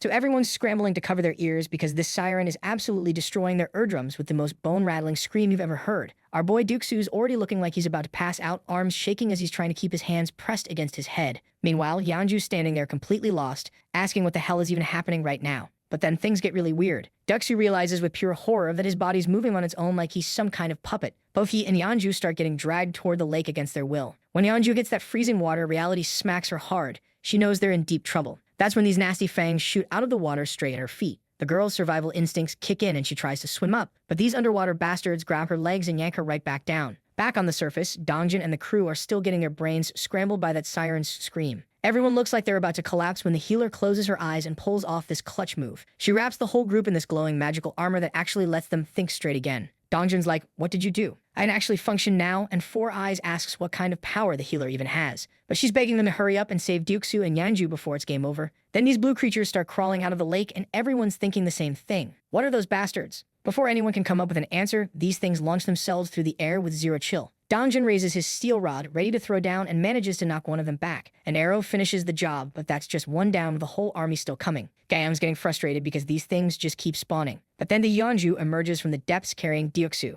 The dude's coughing up lake water and mumbling about how he thought he was dead for sure. Everyone's relieved for exactly 2 seconds before the monsters decide to crash the reunion party. Deoksu lights up his magical armor and yells something about holding the line. Yeonju plants her feet and absolutely demolishes one of these creatures with a punch that sends it flying into a wooden pillar. That's when things get really messed up. The pillar breaks and this goblin body that was tied to it comes crashing down. Everyone jumps back just in time, and that's when Four Eyes tells them to look up. What they see is absolutely horrifying. Goblins hung up in the shape of a massive cross, just dangling there like some twisted decoration. Dongjin realizes they were so busy fighting the water monsters that they completely missed these monsters hanging over their heads. He comes to this chilling conclusion. These bastards don't discriminate. They'll string up anyone, victim, or monster. Then the female Gaeong just loses it. Her bow slips from her hands, she's shaking uncontrollably and she can't even speak. She's staring at one of those bodies, thinking, could that really be my father? And because the universe has perfect timing, one of the creatures chooses that exact moment to charge straight at the completely defenseless Gaeong. Dongjin sees what's about to happen and screams her name, but she's frozen solid, totally unaware that death is sprinting toward her. Right when things are looking hopeless,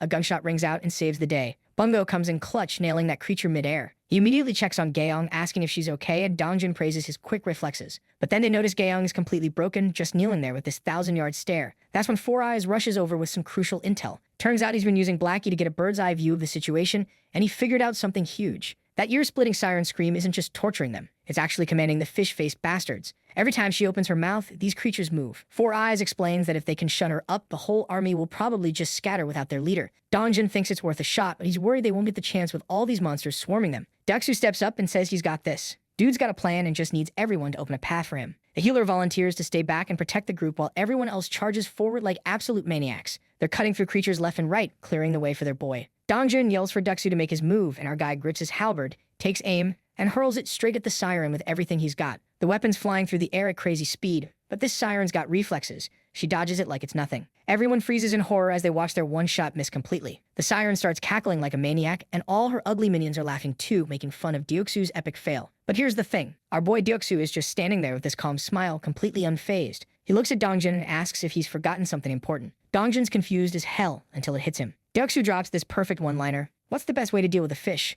Then he activates his recall command. The halberd comes flying back and slices clean through the siren's back on its return trip. Talk about a 200 IQ play. The system pops up with that sweet notification. Level 33 siren eliminated. Experience gained. The weapon returns to Duke-Su's hand like nothing happened, and all the fish creatures immediately get lost without their boss, diving back into the lake. Everyone's relieved that they got one less nightmare to deal with, but then Gaeon drops to her knees, and with her voice trembling, she reveals that one of the bodies hanging on those crosses is her father. Dongjun goes speechless. He can't accept that his father-in-law is among those tortured victims. Gaeon completely breaks down, sobbing uncontrollably, while Dongjun falls to his knees in panic and disbelief. The whole group just stands there feeling the weight of this tragedy. Right in front of them, hanging from that cross in the most heartbreaking state, is her father's body. Right then, Jaewon was trying to issue a resurrection quest with Gaeon as the target. The reward? Bringing her father back to life. But the system won't let him because the resurrection is only possible if the target dies within his territory. So now our boy is staring at this screen in complete desperation, frantically tapping through the system window trying to make it happen. Yejin's watching him lose his mind, and she's absolutely stunned by how he's acting. But then our boy suddenly stops and starts thinking with his brain instead of his heart. He realizes that if the group were in real danger, the system would have summoned him immediately. So maybe things aren't as bad as they seem. But then he's like, wait, getting dried underwater by armed fish people definitely counts as serious danger, right? Dude's having this whole internal debate while his family's probably fighting for their lives. JM's torn between wanting to see his own family and knowing everyone else has people they care about too. But in the end, his selfish side wins. He convinces himself that saving his family comes first,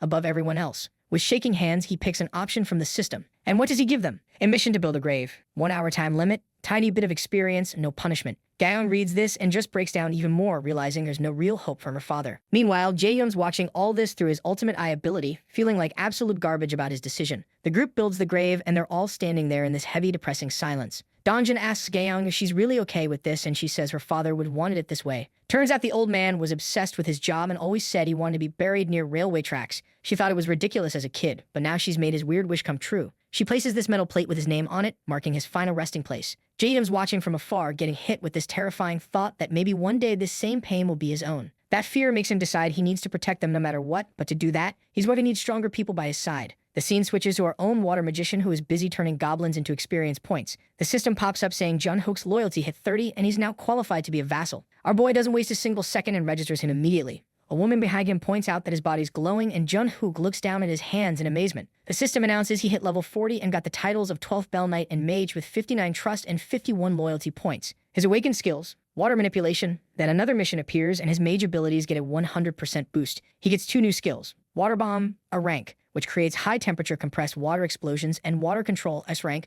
which lets him freely manipulate water with his mind. The goal? Use these skills in 10 minutes or face mental exhaustion. Jun-hook's standing there stunned, but then he smiles because he realizes there are plenty of enemies nearby to test his powers on. Water starts forming around him, and he creates this massive sphere that leaves the goblins completely shocked. Water Bomb, he shouts, hurling it forward. The explosion creates a crater and turns every goblin into paste. Then he activates Water Control, lifting droplets into the air like some kind of water-bending master. 2 guys watching from nearby are like, is that really Jun-hook doing all that? One confirms it while Jun-hook lets the water drops fall like gentle rain, still under his complete control. Then the dude falls to his knees and starts thanking our boy for these power boosts. The observers are wondering if he's lost his mind, but the system confirms the mission's complete. Trust and loyalty both increased, and apparently 70,251 points were used. Jaehyun's completely shocked. He never expected an S-rank skill to awaken like this. Jun-hook just became the second person with S-rank abilities after Yeonju. Originally, the guy only had B-rank water creation, but now he's basically Aquaman. While Jaehyun's processing this unexpected development, more system messages pop up. People are still out there hunting goblins even though it's late, racking up experience and money. Then another window pops up informing him that his house declaration skill has reached level 20, giving him 3 more skill points and a new ability. And thanks to that level up, his territory was not expanding either. With that, our boy drops to his knees and starts screaming, and Jaehyun is looking at him,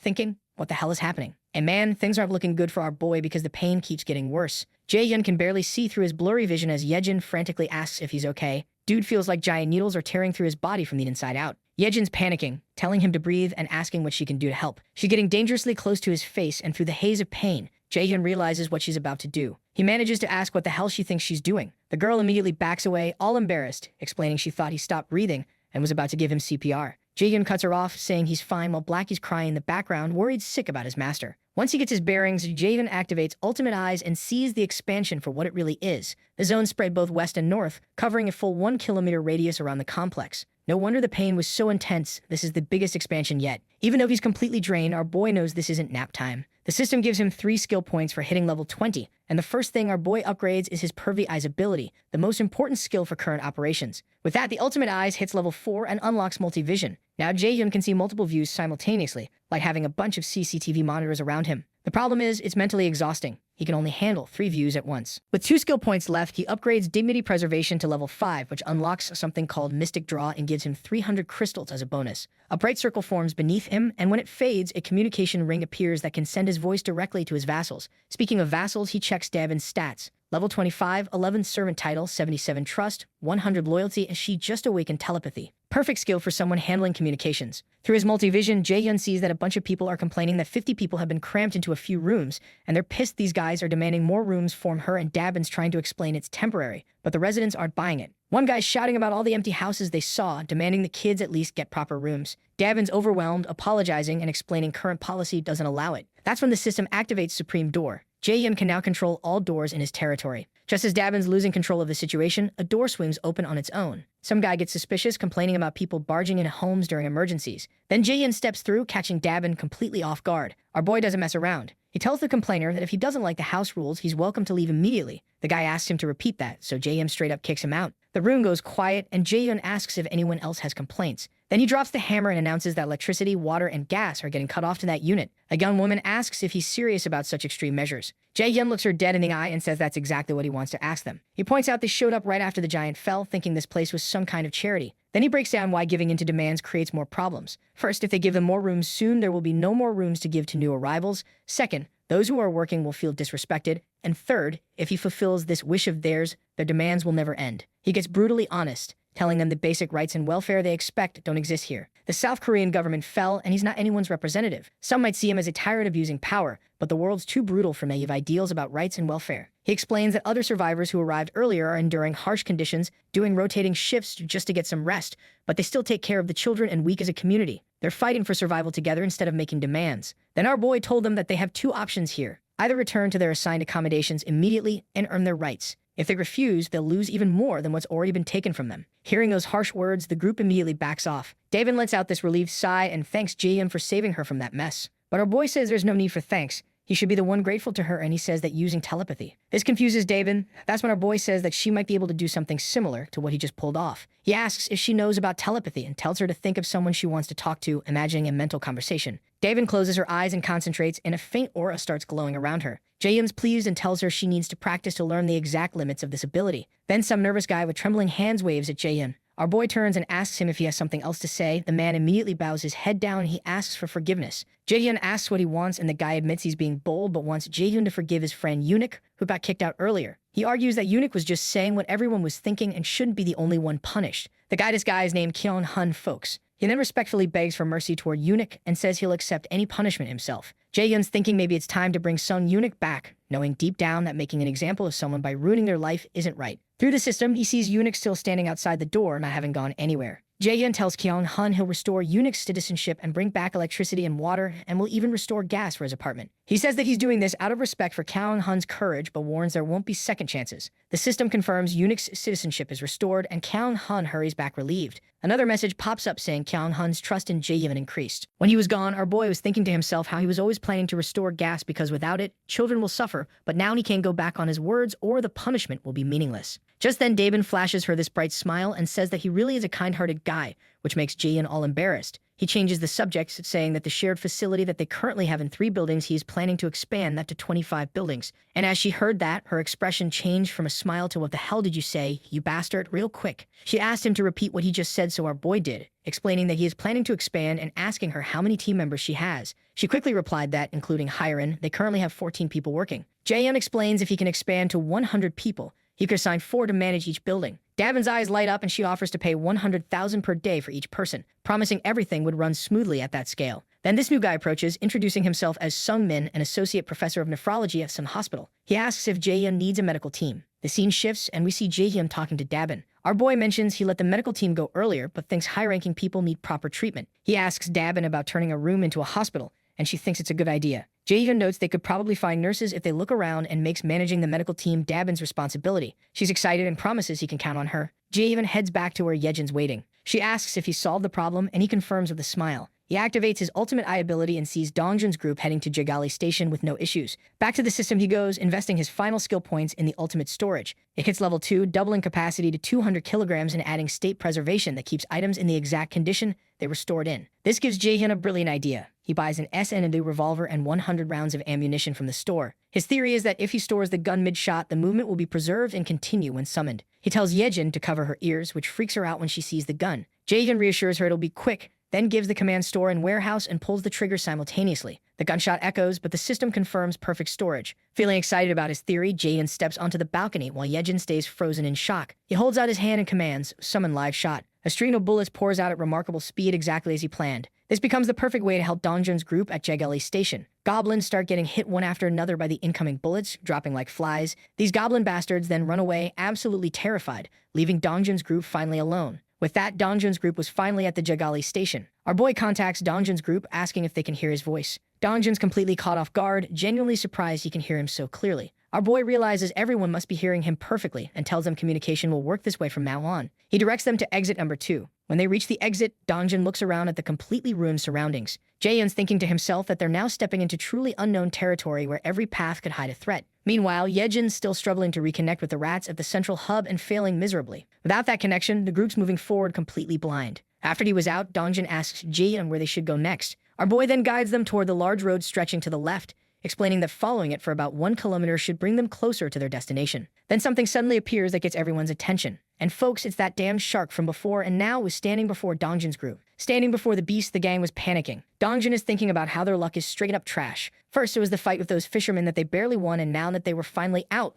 they run with this abomination. The shark opens its massive jaws, letting out a scream. Wait, can sharks even scream? Anyways, that damn thing doesn't waste a second and lunges at the gang. Dongjun is keeping it busy while Four Eyes gives the fish bastard a taste of American justice. After that, Dongjun charges forward and delivers a powerful blow to the shark's fin. Yeonju joins the party. She leaps off the ground, crashing down on the monster's head, making quick work of it. The system announces a level 24 shark has been hunted, dropping experience and money. Four Eyes connects his mind to Blackie, and as he was scouting, he gets an aerial view and sees something that makes him freeze. He tells everyone that the whole area seems filled with fish. As he was saying that, a group of swordfish-type fish came flying towards them, and the group was thinking, what the hell is this? And given their luck, the gang knows that they are in for another fight, so they don't waste a second and prepare for the fight. Duxu raises his halberd. His armor activates and starts turning these fish bastards into experience, and the group is providing support. Four Eyes with the gun and Gaon with her bow. Even though their teamwork is flawless, Gaon knows that they won't be able to take down all of them one by one. Just then she heard the healer girl scream. She turned and saw that she was firing without even aiming the monster's charges at her straight, but then the girl used her brain and summoned the bullets from her storage. This time, all the bullets hit the target. Back in the apartment, our boy is cursing his heart out, saying how the payout is straight up trash.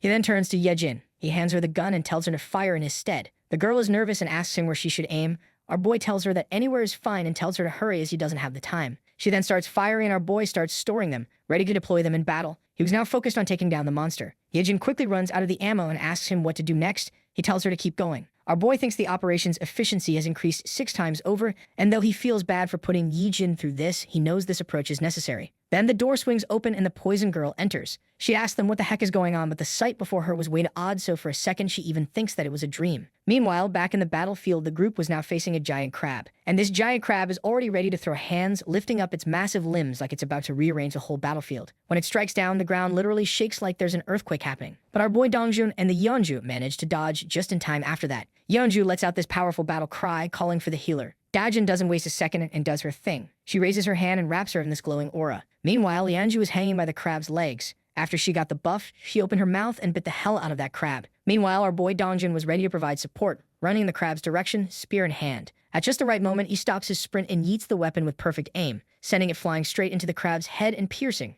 right through the center. To seal the deal, Yeonju chimes in from behind with her claws. She hits the crab with everything she has got, but to her surprise, nothing happens. Just then, Juno shouts for everyone to fall back. From above, he raises his weapon and starts firing one bullet after the other. Amid all that chaos, Dongjun's like, what the hell are we supposed to do now? This thing's insanely tanky. For a moment, doubt creeps in as he wonders if they even have a shot at winning. Meanwhile, our boy is watching it all go down from his apartment. He figures out that this creature isn't like their regular trash mobs. What they need isn't shark hits, they need something heavy and crushing, like a hammer. Once he figures this out, he starts looking around for something that can deliver that kind of force. He searches around the room to find something like that. He quickly puts it in his storage. And through his communication ability, Jun tells the Yeonju that when he gives this signal, she needs to leap onto the crab's shell. He found something that'll break through it. Right after, Jaehyun raises his hand and summons this heavy barbell that pops up right in front of him. Internally, he's apologizing to Miho, silently promising he'll buy them a new one later. His plan's simple. Let the bar fall and let gravity do its thing, building up energy. Then store it. Immediately after, bring it back out. It shoots through the system window and flies toward the crab's head like a missile. At that exact moment, he gives the signal. The barb pierces the target, splitting open its head and sending blood spurting everywhere. Without hesitation, the Yeonju launches herself at the opening,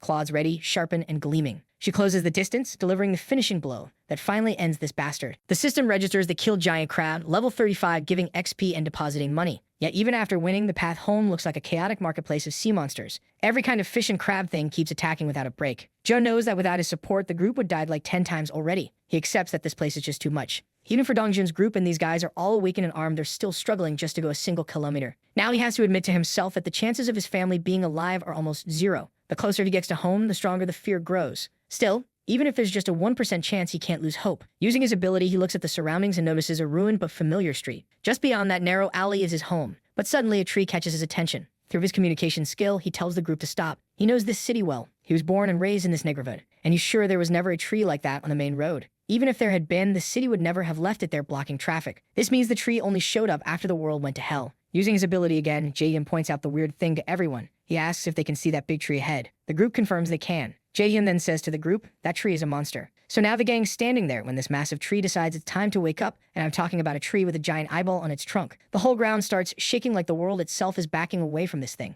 Gaong takes a shot, hits the tree clean, but this wooden bastard barely notices. Dongjin throws his spears at it with perfect aim, and the tree's just tanking everything. Bongho teleports behind it and starts blasting away, while the Yeonju charges in and goes full beast mode, tearing into the bark with her claws. But then the tree fights back. It wraps her up in its branches and lifts her into the air. Everyone's screaming her name, and the tree starts forming these spear-shaped branches aimed right at her. Bunvo jumps in front to protect her. She's yelling at him to get back, and then something weird happens. The tree just stops, pulls everything back, and goes quiet. Jaehyun's watching all this, trying to figure out what just happened. He tells Dongjin to pull Yeonju back while everyone else keeps moving forward. The tree starts rising again, everyone gets ready to fight, and then it just settles back down like nothing happened. That's when it clicks for Jaehyun. A shark charges at the tree and gets absolutely destroyed by the branches. But notice something? The tree only attacks non-humans. It's got zero interest in the people standing there. So Jaehyun tells everyone to just ignore this tree and keep moving since it's not actually hostile to them. They walk past it and eventually stop at another location. Dongjin signals to Jaehyun, who's silently hoping this isn't the right spot. But Jaehyun confirms with shaking hands that yeah, this is where his parents are supposed to be, but instead,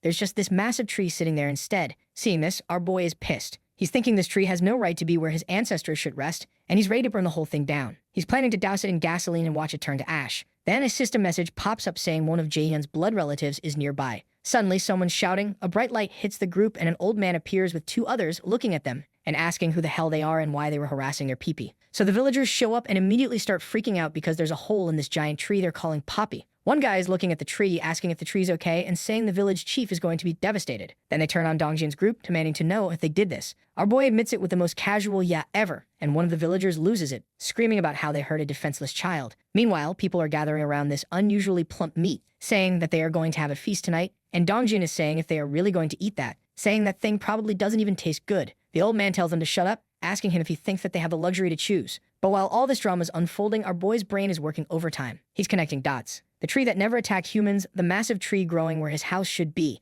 and all those plants and flowers from his childhood. Then it hits him like a truck. This has to be someone's awakening ability. And if someone awakened a power as strong as his, there's only one person it could be. He mutters, "So you've awakened, grandfather," and tears just start flowing because he thought everyone was dead. Man's relieved his grandpa's alive, but then reality checks back in. This place is crawling with monsters in their high 20s, just casually strolling around, and creatures in their teens moving in packs. Jan's looking around thinking, how the hell are people surviving here? But now it makes sense. Someone asks if he's okay, and he plays it cool, saying everything's fine, but internally he's like, I need to check this out properly. Later, after they finish cutting up monster meat, an elderly guy thanks them for the help. Jaehyun tells Dongjin to ask the village their chief's name, and he does without asking a question. The elder told him that their chief's name is Lee Bongyul, and he said that our boy's eyes go wide because, yeah, that's definitely Grandpa. The villagers lead them into this bustling settlement with over 100 people running around. It's like a whole market just relocated here. There's food everywhere, stalls set up, and people working. One guy comes over talking about how Poppy pulled off something big again, and they start preparing fresh sashimi for the group. For the first time in forever, everyone's sitting down for a peaceful meal together. One survivor nervously asks for chopsticks, but the cook says they don't have any. You have to eat with your hands. Then Jaehyun just casually materializes chopsticks out of thin air, and the baldy is like, what the heck is happening? Yeonju is holding them and almost cries, thanking him. She takes a bite and loses her mind over how delicious it is, and suddenly everyone's digging in like they haven't eaten in years. But wait, there's more. Jaehyun summons a bottle of cola out of nowhere. The survivors are staring like he just performed a miracle. Then he materializes Sprite too. People are losing their minds. He asks if they want some, and the elder almost faints, asking if it's really for them. Then Jae-hyun goes full Santa mode and starts summoning crates of drinks, snacks, and even paper towels. Everyone's standing there in shock, wondering if this guy's some kind of god, talking about bowing down to thank him. Then heavy footsteps echo through the camp. Someone with serious main character energy asks why it's so noisy. Jae-hyun stiffens immediately. His eyes lock onto the approaching figure, and even he looks alarmed. An elderly man with this almost divine presence steps forward, and someone whispers, "Chief." Jae-hyun's breath catches as he mutters, "Grandfather." Just then, a system window pops up showing the most ridiculous title ever, Guardian of the World Tree. Man, his old man is really the chosen one, chosen by the World Tree. Just by Gramps' arrival, the whole vibe shifts immediately. The chief walks up, and Jae-hyun's studying him hard because the last time he saw his grandfather, the old man was frail and sick, barely hanging on. But now, dude's walking like he's in his prime, back straight, movements steady. Our boy realizes this has to be the awakening doing its thing. Jae-hyun can't bring himself to step forward, so he asks the others to handle the greeting. Dongjin bows respectfully while one of the elders brags about how these newcomers can create stuff out of thin air. The chief looks at all the supplies and goes, "Really? We've been struggling with water." He thanks Dongjin, but our guy has to correct him, saying it wasn't us. It was all Jae-hyun. The chief freezes. His eyes go wide when he realizes his grandson is the one behind all this. He asks if they are talking about the Jae-hyun he knows, and the gang confirms that they are talking about the same dumbass. After hearing this, the old man completely breaks down. His voice is shaking as he asks if his grandson is really alive. The moment he gets confirmation, he orders everyone to follow him. The massive tree starts moving, branches forming a pathway down to the ground like something out of a fantasy movie. Jae-hyun's watching from a distance, heart pounding, thinking he'll finally get to see his mom, dad, and grandmother too. Though there's still no way to reach them yet, he's already planning ahead. Once the outpost is done, he can use his game skill to go directly home. Then the system drops another message saying that he can now build an annex for 10 billion. It's basically a massive expansion that only works when a blood relative lives there. Jae-hyun's thinking about the cost, but then realizes this thing apparently can't be destroyed, which makes it way more valuable than any regular outpost. He's got over 7 billion left from taking over the apartment complex, so he's like, screw it, and drops 3 billion on it without hesitation. Blue energy explodes from the ground, and this holographic layout of a massive complex unfolds before him. It's like his current place, but way bigger. The system says it'll be done in 7 days, and Jae-hyun's relieved, thinking he just needs to keep grandfather in range while it's building. Then another notification pops up. The residents encountered a blood relative. His heart clenches. Grandmother. The group enters this huge wooden chamber inside the tree, and there she is, lying gracefully but looking aged. Jae-hyun whispers her name, eyes trembling. His grandfather gently takes her hand and tells her that Jae-hyun sent these people. She tears up hearing her grandson is alive, and Jae-hyun's own voice breaks as he asks everyone to find out what happened. But here's where it gets rough. The grandfather explains that grandmother has been unable to wake up since that day, the day the monsters showed up and everything went to hell. She's been in this coma-like state ever since. Jae-hyun seeing his grandfather's expression break for the first time, and it's absolutely destroying him inside. But he's trying to stay positive, thinking at least she's alive. Her skin looks healthy and she's breathing steadily. His grandfather's ability has clearly been keeping her going. What really pisses Javen off is that he can't give quests to blood relatives. If he could, he'd do whatever it took to help her no matter the cost. He tries using his healing ability, but nothing changes. Then something weird hits him. The house is too quiet. 7 people just barged in loudly, so why hasn't anyone else come out? He asks about his parents, and his grandfather stiffens. The old man takes a deep breath and says that day his mom went to work and his dad went out to earn money. They're probably hiding somewhere safe, and his father would never leave his mother alone. But Jay even reads between the lines. His grandfather doesn't actually believe they're alive. He's just trying to soften the blow. The weight of despair is crushing, but Jae-hyun refuses to give up. Even if the chance is close to 0, he's chasing that tiny thread of hope. He tells everyone their next target is Unwinding Nursing Hospital, orders them to rest at his house tonight, and says they'll head out tomorrow. Just then, the system lights up again, informing him that his blood relative was detected nearby. Jae-hyun's eyes go wide. He immediately orders Yejin to command the rats to find every survivor in the area right now. This signal isn't coming from Dongjin's group, it's closer. Someone's heading their direction. His voice cracks as realization hits him. It's his mom and dad. Meanwhile, the village workers are busy hauling supplies and fixing stuff, complaining about how the workload never ends. One guy's wiping sweat, saying with the new outpost expanding, it makes sense that they're this busy. Then out of nowhere, this strange sound cuts through the air. Everyone freezes and looks up as massive shadows fall across the road. From the sky, these grotesque winged monsters descend, blocking out the moonlight. One villager drops his tools and is like, what in the world is that? The alarm bell starts ringing like crazy as someone shouts that monsters are swarming in. People are running everywhere, grabbing weapons and gathering families. The guards are yelling to take everything to storage and lower the shutters. Someone bursts into the chief's quarters, saying he needs to come out immediately. There's a massive horde charging in. Outside, the ground's shaking as dozens upon dozens of monsters surge forward. The defenders are preparing for battle, hands trembling. Dongan asks if these are really all monsters, and the elder stays surprisingly calm, ordering everyone back while summoning his living trees. He then notices Poppy is badly injured and asks the group if they know something about it. Dong, feeling guilty, steps up and says that they'll be happy to lend a hand in this fight, but Javen's grandfather tells them to stay back. He drops this bombshell. The monster's target isn't them. Everyone's confused until he explains that from his perspective, it looks like the monsters are running away from something. They're not attacking, they're fleeing. But that doesn't mean they won't cause damage while passing through, so everyone needs to be ready. He then adds that even if that's the case and the monsters are just passing by, At this rate, they'll definitely collide with them. With that, he uses his ability and whips out a barrier. Meanwhile, Dongjin is thinking how whatever's chasing these creatures isn't ordinary. Even the chief couldn't last a few minutes against it. Dongjin shouts they'll help fight, but the elder raises his hand and tells them to stay inside because they'll just get in the way. Then the real show starts. Gramps channels his overwhelming energy, and with one devastating stomp, he shatters the ground and wipes out hundreds of monsters instantly. System notifications start flooding Jaehyun's vision. You hunted this, you hunted that, gained X, gained X. A new achievement pops up, mass monster annihilation. Then comes the kicker, bloodline notification. All stats increase by trust points multiplied by 10, and experience from monsters hunted by someone with the bloodline title increases tenfold and is shared evenly. Jaehyun's eyes go wide, realizing his grandfather is level 55 and basically a one-man army. Our boy's thinking, help him? We should be glad if we don't get in the way. The slaughter continues with system messages raining down, and then suddenly, Jaehyun levels up. But he's not ready. Purple lightning starts erupting from his body. He screams as energy bursts outward, covering the city in crackling arcs. His body feels like it's being torn apart, and then comes the explosion. Pure energy ripping through the skies. When it finally subsides, Jaehyun collapses to one knee, gasping. The system shows he's discovered beings that meet the requirements to become citizens. Jaehyun asks through clenched teeth if his parents are included. But the system says there are too many newly registered citizens to check individually. His fists tremble as he realizes if his parents were in range, it would have been a bloodline message, not a citizenship message. That means they're outside the barrier. Meanwhile, Yejin's controlling her rats, trying to track his parents' location. The grandfather makes a weird observation. The monsters he kills now disappear completely, not even leaving bones behind. Someone explains it's because of Jaehyun's ability. Ever since they came under his influence, corpses have stopped being left behind. Jaehyun realizes there's an inconvenience he never thought about, eating monsters. He stretches out his hand and uses item registration on a monster's head. The system confirms it worked, and he's relieved, saying even though the price is steep, this alone could feed 100 people. Then Yejin rushes in, saying she found something. She points out a group of survivors, and Jaehyun turns his gaze in that direction. The system confirms that Yejin has encountered the bloodline of the ultimate shut-in. Meanwhile, the group's staring at an apartment, and our boy's mother is like, "Dear, look, our apartment is fine." The dad looks at it and goes, "Yes, you are right. And get this, guys, these two are badasses as well. Much like our boy and Gramps, and over level 50 at that." Back in the apartment, our boy was watching them crying in joy after he realized that it really was his parents. The system confirms citizenship for 23 people bound to blood relative Lai Ji-suk. Jaehyun's parents are right at the edge of the expanded area, and he's watching them getting closer, stepping inside the safe zone. Thanks to the bloodline area being unlocked, that invisible wall won't block them anymore. Then it happens. Standing at the threshold, Jaehyun finally sees his parents alive, walking toward him. He's crying out, "Mom, Dad," with his voice breaking, while his parents freeze in disbelief on the other side. His mother's whispering, "Is that really?" And his father's muttering, "Am I dreaming right now?" Jaehyun can't hold back anymore. He rushes forward, shouting that his parents are alive, and they recognize him instantly and run to meet him. They're hugging him, calling out his name, unable to believe their son is really standing there. His mother's holding him tight, asking if it's really him, frantically checking if he's hurt anywhere. He reassures her if he's fine, has been doing well this whole time. Around them, other survivors start gathering. Jaehyun notices most of them are nurses from the hospital where his mom used to work. He realizes all 23 people with them are now awakened well, more like his mom granted them abilities to survive in this new world. That Jaehyun notices something weird. 2 dogs are barking furiously at the barrier, unable to step through. The survivors are confused, but Jaehyun immediately gets it. The dogs haven't been granted citizenship, so they can't enter. He extends his hand and says, "Grant entry," and with that the dogs pass through safely. A blue system window pops up.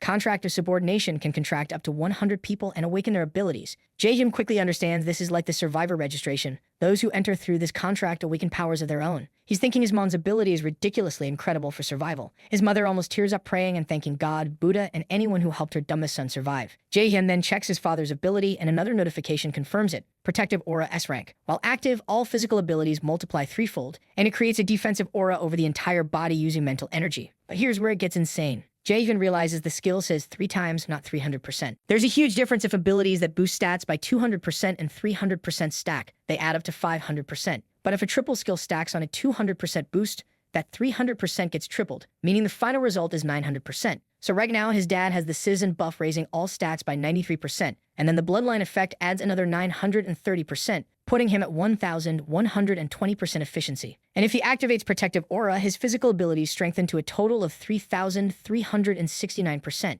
Jaehyun is amazed, thinking that's enough to skip several levels of difference with ease. The 23 Awakeners his parents lead are mostly B and C rank, but still leagues above unawakened people. That's how they made it here safely. Jaehyun looks at the exhausted group and decides to take care of them. He extends his hand, promising to allocate 5 units to all of them, saying if they need rice, ramen, or anything, just ask. They'll provide it all. Tells them to rest, take a warm shower, and sleep comfortably in a heated room. His words make his parents tear up, though his mother gets worried, whispering, could the shock be so great that he can't tell the difference between before the apocalypse and now? Jae-hyun quickly reassures them with a calm smile, asking his mom if she saw the lights on in their apartment. She nods, explaining how they noticed so many lights when they arrived, thinking it was amazing. But Jae-hyun asks, "Why do you think there's electricity in a world with no power or water?" He snaps his fingers, saying, "Watch closely," and lights come alive across the building, shocking everyone. Then he pulls out something that leaves them speechless, a bottle of Coke. The crowd gasps. One nurse timidly asks if they can really drink something so rare, and Jae-hyun hands it over with a smile, saying, "Of course." After everyone gets a drink, he guides them to their homes and stocks them with ramen, rice, eggs, milk, and all the supplies they need. His mom hesitates, asking if they're really allowed to use other people's homes freely like this.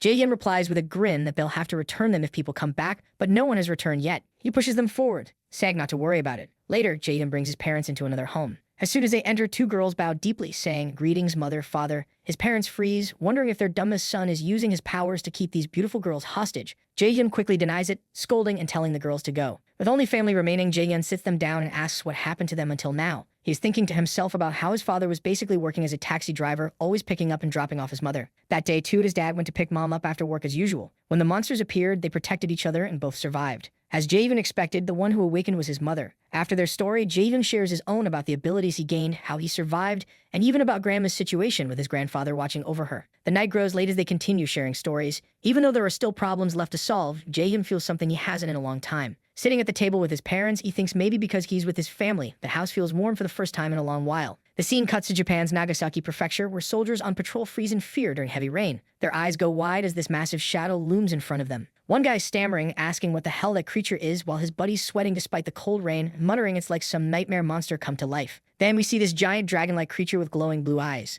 The soldiers just stare in awe and horror as it keeps moving forward. But here's the weird part. Instead of attacking, it just passes by them. One soldier realizes it's not here for them. He can't tell where it's heading, but he's sure of one thing. Wherever that thing goes, destruction's definitely following. The next morning, Jae-hyun's so overjoyed, he immediately calls his grandfather to share the news that his parents are alive. On the other end, his grandfather listens, and when Jae-hyun tells him about finding his parents, the old man's overwhelmed. Jae-hyun reassures him both parents are safe with him, so don't worry. His grandfather, who'd been suffering alongside his grandmother, feels this immense weight lift from his chest. By his grandmother's side, he plays the video call replay again and again, unable to contain his happiness at seeing them alive. For the first time in forever, the family senses hope. Jae-hyun's mother asks if they can see a video of her own mother. Jae-hyun tells Dong-hyun to record them. The video shows grandfather faithfully staying by grandmother's side, caring for her even though she's unconscious. Mom completely breaks down, pressing the phone to her lips and sobbing quietly, while Jae-hyun reassures her they'll be able to meet in person soon. Jae-hyun's thinking once the annex is complete, they can use his gate skill to go to the main house where grandfather is. He temporarily assigned Dong-jun's party there so they can hunt monsters nearby while construction continues.